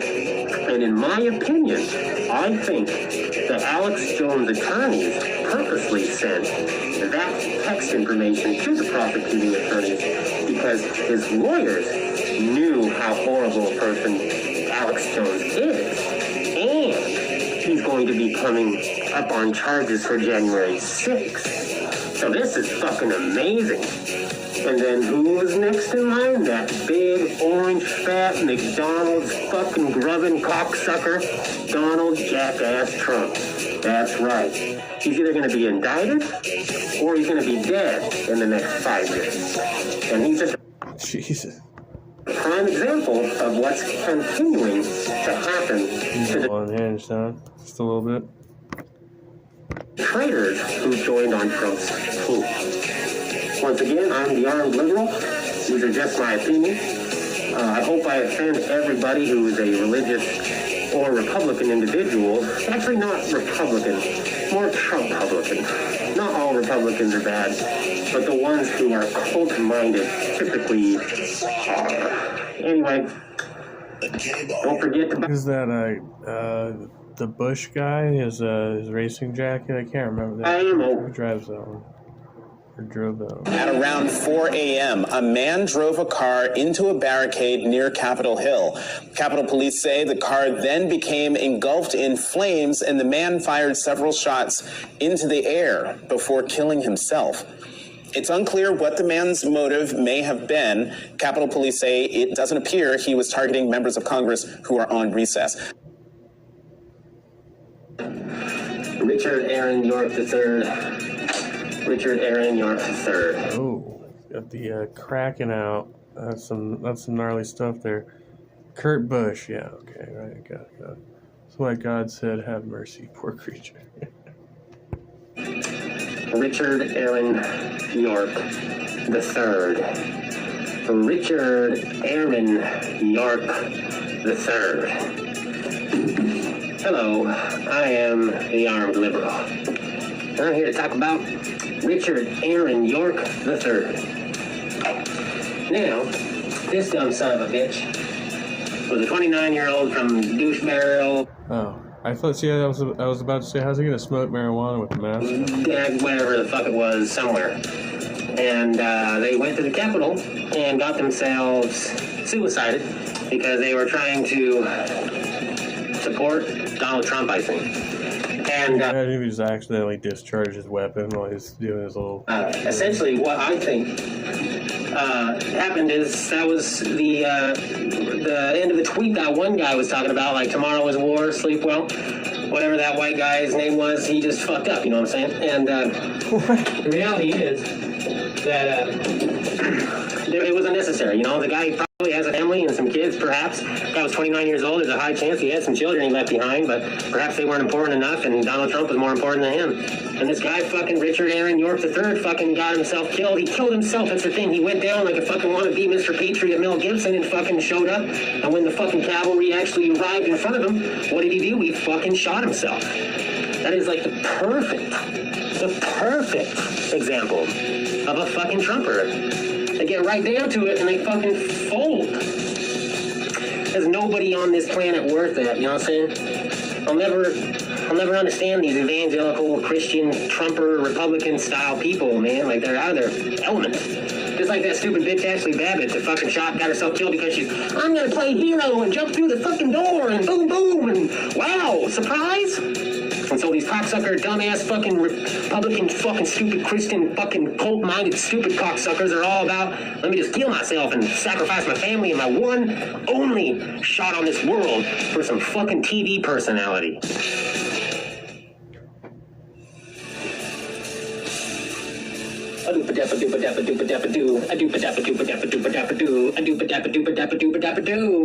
Hey, you already know who it is? If you don't, this is the Armed Liberal. And I'm here to talk about the domestic terrorist, the Trump domestic terrorist known as Ricky Schiffer, who 4 days It's gonna get progressively worse. This is amazing. Why be a the when you can be a this? ago attempted to attack the Cincinnati FBI and was shot and killed. 42-year-old dead in the motherfucking dirt, Ricky Schiffer. I'm gonna go save the world. I'm gonna go fight for Trump. I'm a fucking patriot. Yay, Walmart patriot. Yay, Walmart patriot. Yay. The FBI is one serious fucking heavily armed group. And they know everything about you, and they can find out and fuck you up instantly. They know everything about you. That's my favorite thing about the FBI right now. I've never in my life thought I would praise the FBI. It wasn't something I ever heard in rap songs or ever really discussed. I mean, I've seen them on TV. FBI was like, oh damn, if the FBI show up, you're in trouble. And this stupid cocksucker, wannabe pretend patriot, fucking white trash retard named Ricky Schiffer, 42, from where? Who cares? I'll tell you where he's at now, dead in the motherfucking ground. And he's not going to Christian heaven. He's going to wherever, because no one knows. Imagine dying for Donald Trump. Imagine sacrificing your one moment on this earth. His family members were not important enough for him to stop his actions. Hey man, I was playing Call of Duty all fucking week, and I thought I played the right level. I know how to do this. One dude with some body armor. I know what I'm doing. The truth is, the cocksucker had a standoff. Imagine that. That's white privilege, by the way. I hope more Trumpers just keep putting themselves out there and fucking target. I mean, the red hats were a fucking target in the first place. Anyway, this is Armed Liberal. Support your Second Amendment. Buy as much ammo as you can. And that is my opinion.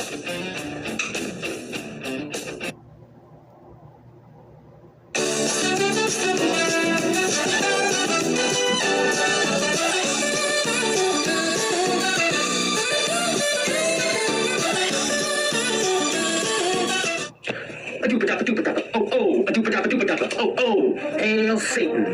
Yeah, you know who it is. Yeah, I'm thinking he's trolling for sure. He talks about white privilege. Yeah. I don't know. Either that or he was high as fuck. This is the Armed Liberal, and I'm here today to talk about Antifa tryouts. Tryouts. Make it fast. That's right. If you're interested in joining the ranks of the incredible and durable group known as Antifa, then I've got news for you. Please be reminded that Antifa is a loosely organized group, and if you want to join, all you have to do is wear all black. Go out and put yourself in public in a protest for justice. That's it. No application required.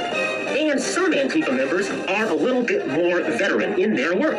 Some have weapons. Some do embrace the Second Amendment. But most are on a smaller scale.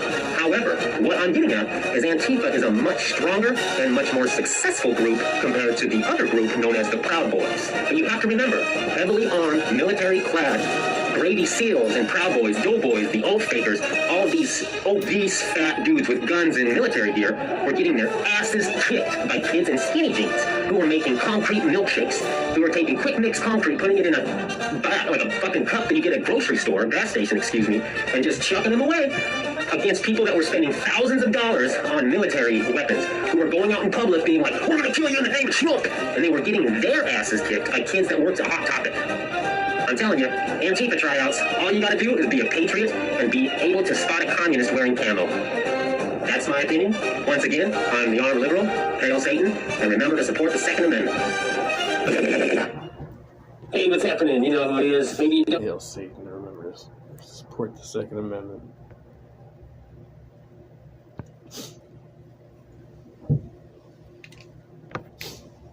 $3:14 in the morning.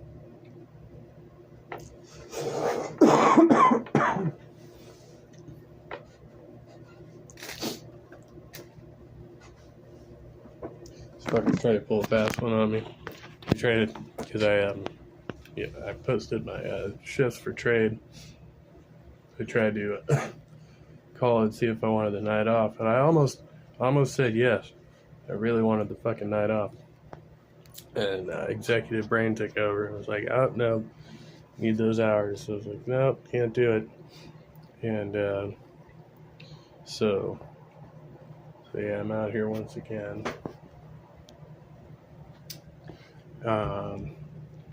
Awaiting a call back from the on-call specialist. try and see what my next move is, because my doctor's out of the office for like 2 weeks. So I called them yesterday. They didn't get back to me.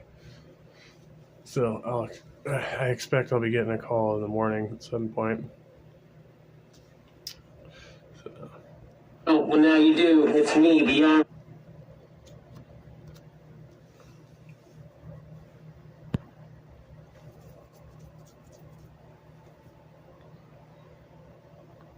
Yeah, this guy's pretty entertaining. Liberal, and I'm here to talk about magazine size. This, the 40 round mag, is an issue with a lot of people in charge and people that don't like guns. Me, as an armed liberal, I really like this option. Compared to the others, you know what I'm saying, this is the standard 30, you know what I'm saying? Got some money in there, you know what I'm saying? But the 40, a lot of people don't like. I like it. It just looks cooler. It's kind of like a Rambo thing. I think it's a little bastard. Oh yeah, it's a little twanky. Little 20, you know what I'm saying? Little bastard. They're fine with this, but they hate this. I think there's nothing wrong with the 40 round magazine, and I'm a liberal. You feel me? I disagree with banning these. That's all I'm saying. And I'm a liberal, and I still have one. Oh, hey, hey, yo, yo, it's the armed liberal. And I'm here to share my opinion on the controversial and un-American known as the Trump supporter. The Department of Justice, FBI, and police are doing their jobs, and Trumpers are losing their minds right now. I admire how confident the Trump supporter is at first when they regurgitate their denial prayer. When the Trumper is challenged by any reply, they physically become anxious, nervous, and distraught when hearing any opposing view. The Trumper has a lot of confidence at first, but that quickly disappears when they're expected to elaborate. Trumpers, as human beings in general, are not intentionally evil. However, they are desperate for acceptance, appreciation, and acknowledgement from their close-minded and close-knit communities, so they are willing to do anything. Not all Republicans are like this, and not all Republicans like Trump. But they will not voice their freedom of choice out loud in fear of being exiled. Trumper obedience literally sounds like Daffy Duck.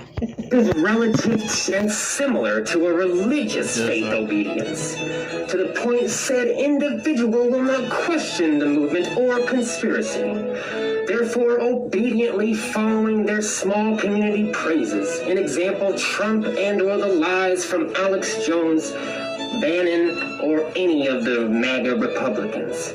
It seems that Trumpers choose when to accept reality, but then again, perhaps that's why they shower themselves in thoughts and prayers.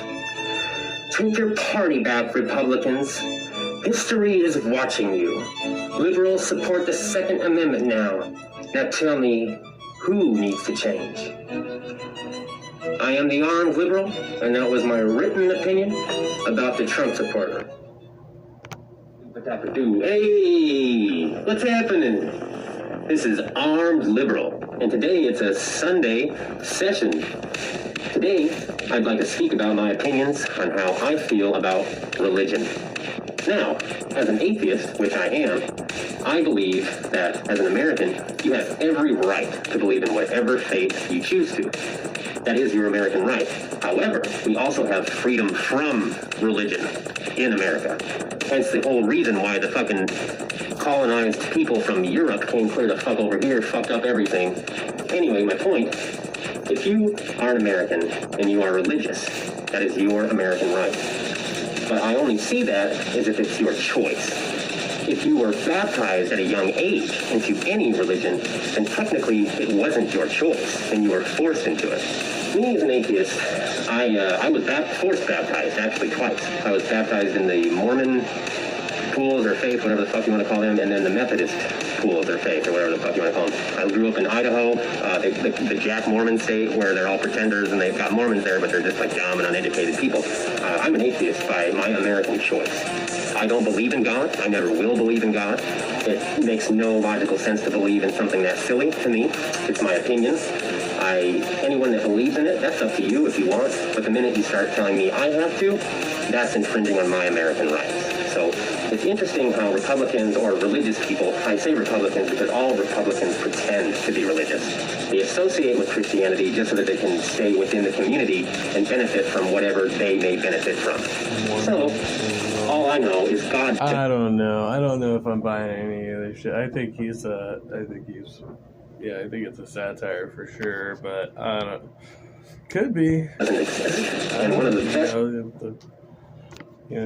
Fucking DeRoy's and Jesse Lee Petersons of the world, then we get this guy. Part of my American rights is knowing that I can be an American and don't have to have anything involved with Christianity, Islam, Catholicism, whatever the other world religions. They're all fucking stupid. They're all fucking dumb.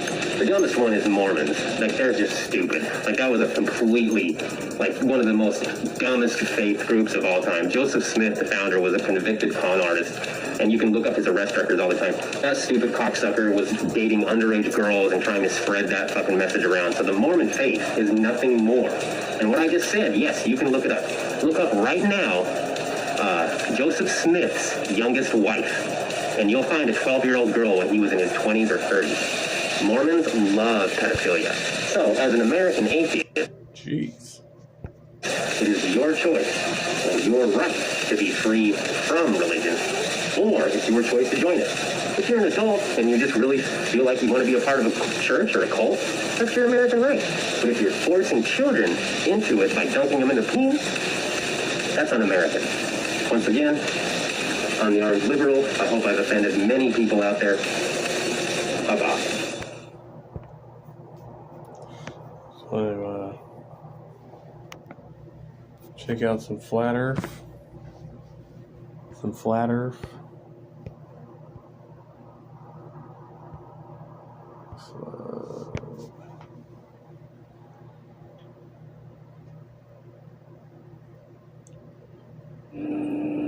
So the truth is out regarding Will Duffy, the man who's put together this final experiment trying to prove the globe Earth theory. It turns out this pastor who's pushing this observation and citing it as an experiment, it turns out Mr. Will Duffy is actually a billionaire, which really doesn't do him any favors at all.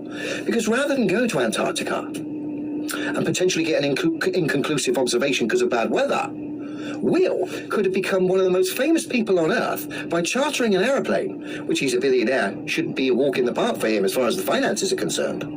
Will could have chartered a plane, taken more flat earthers and globe earthers to Antarctica. Not only that, could have flown straight over, circumnavigated his globe earth theory from north to south, do something that no one has ever done. So putting himself in the record books, destroying the flat earth with his circumnavigation of his globe earth, and that way wouldn't be too dependent on the weather for his observation, which he's citing as an experiment. No, Will, why didn't you do full exploration and do a full circumnavigation of your globe Earth? And in doing so, you'd prove your globe Earth theory.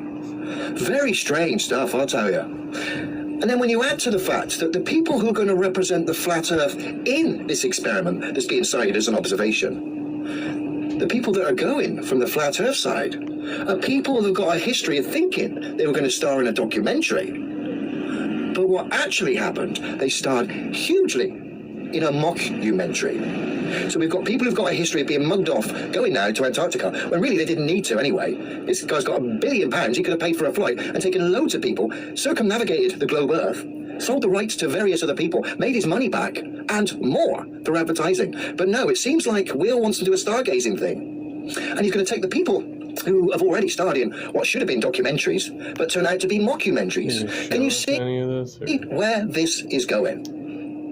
Looks like a setup to me. I don't know what he's talking about. I've never... I understand what he's talking about, but I promoted a map or a model. I haven't seen it. So. I've never made claims about things I can't test and verify for myself regarding the Earth, okay? Which means I've never made a claim about a map, never made a claim about anything going on in the sky in Antarctica in the winter months. Never. Which is why there's no clips or debunks or exposés out there of me saying one thing and then going totally against it. I only stick to demonstrable reality. That is all I need. That's all you need to destroy the globe. So what is going on here? Is this a big setup? God, he's trying to destroy the globe. To destroy this map, and in the eyes of the gullible masses, with the help of the mainstream media, prove their globe Earth, not that they ever will, because it's impossible, but in the eyes of the naive, by refuting this, potentially with an observation. The minds of the naive now will suddenly think the globe Earth has been proven. No!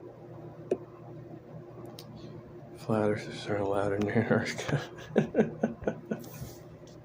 The globe Earth theory is impossible. That isn't even up for debate. That's just a demonstrable fact. Been stated many times, no one's ever refuted me because they need to literally change reality. And they can.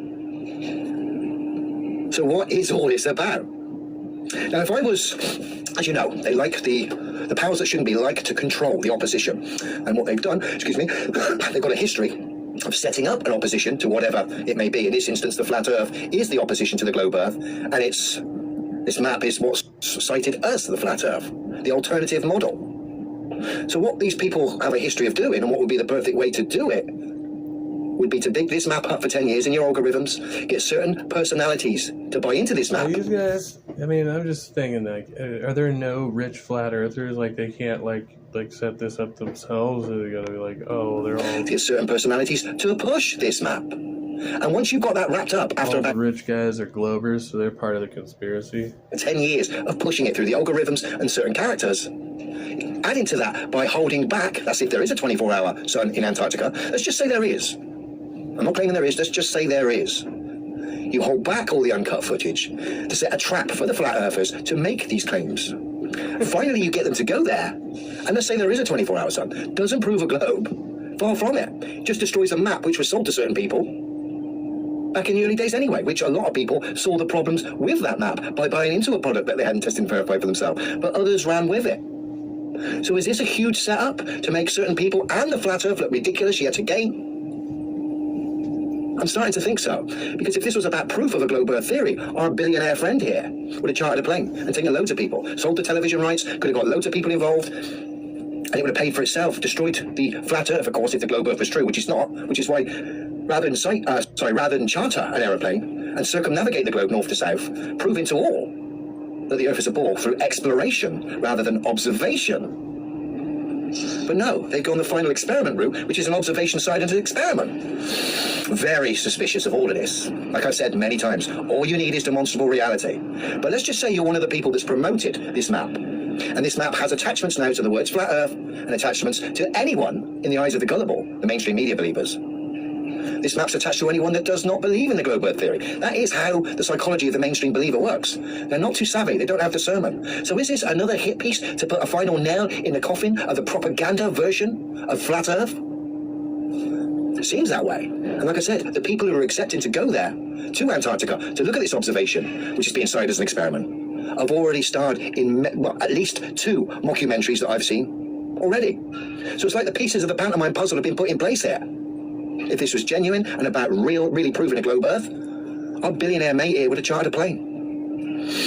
I'll leave it up to you to decide what you think's going on here with this silly charade. Billionaire pastors coming out of nowhere. Not for chartering flights, no. Pushing observations of things in the sky and then citing them as experiments. Yeah.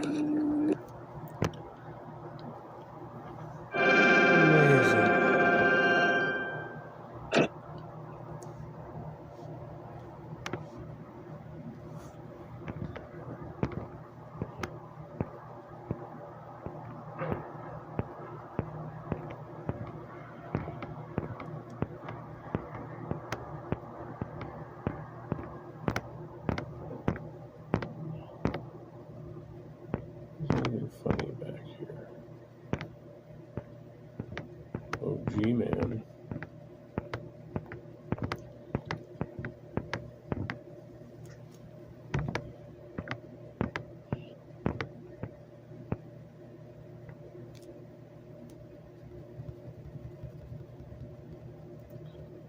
Did we watch this one on here? I don't remember.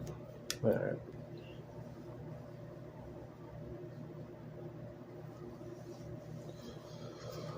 I think it's time for a break.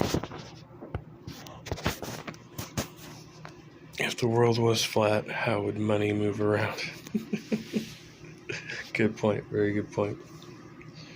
All right. Well, I'll probably yeah, I'll probably call it a morning. And yeah, see y'all around later. Be well, stay trusty, much love, all that good stuff.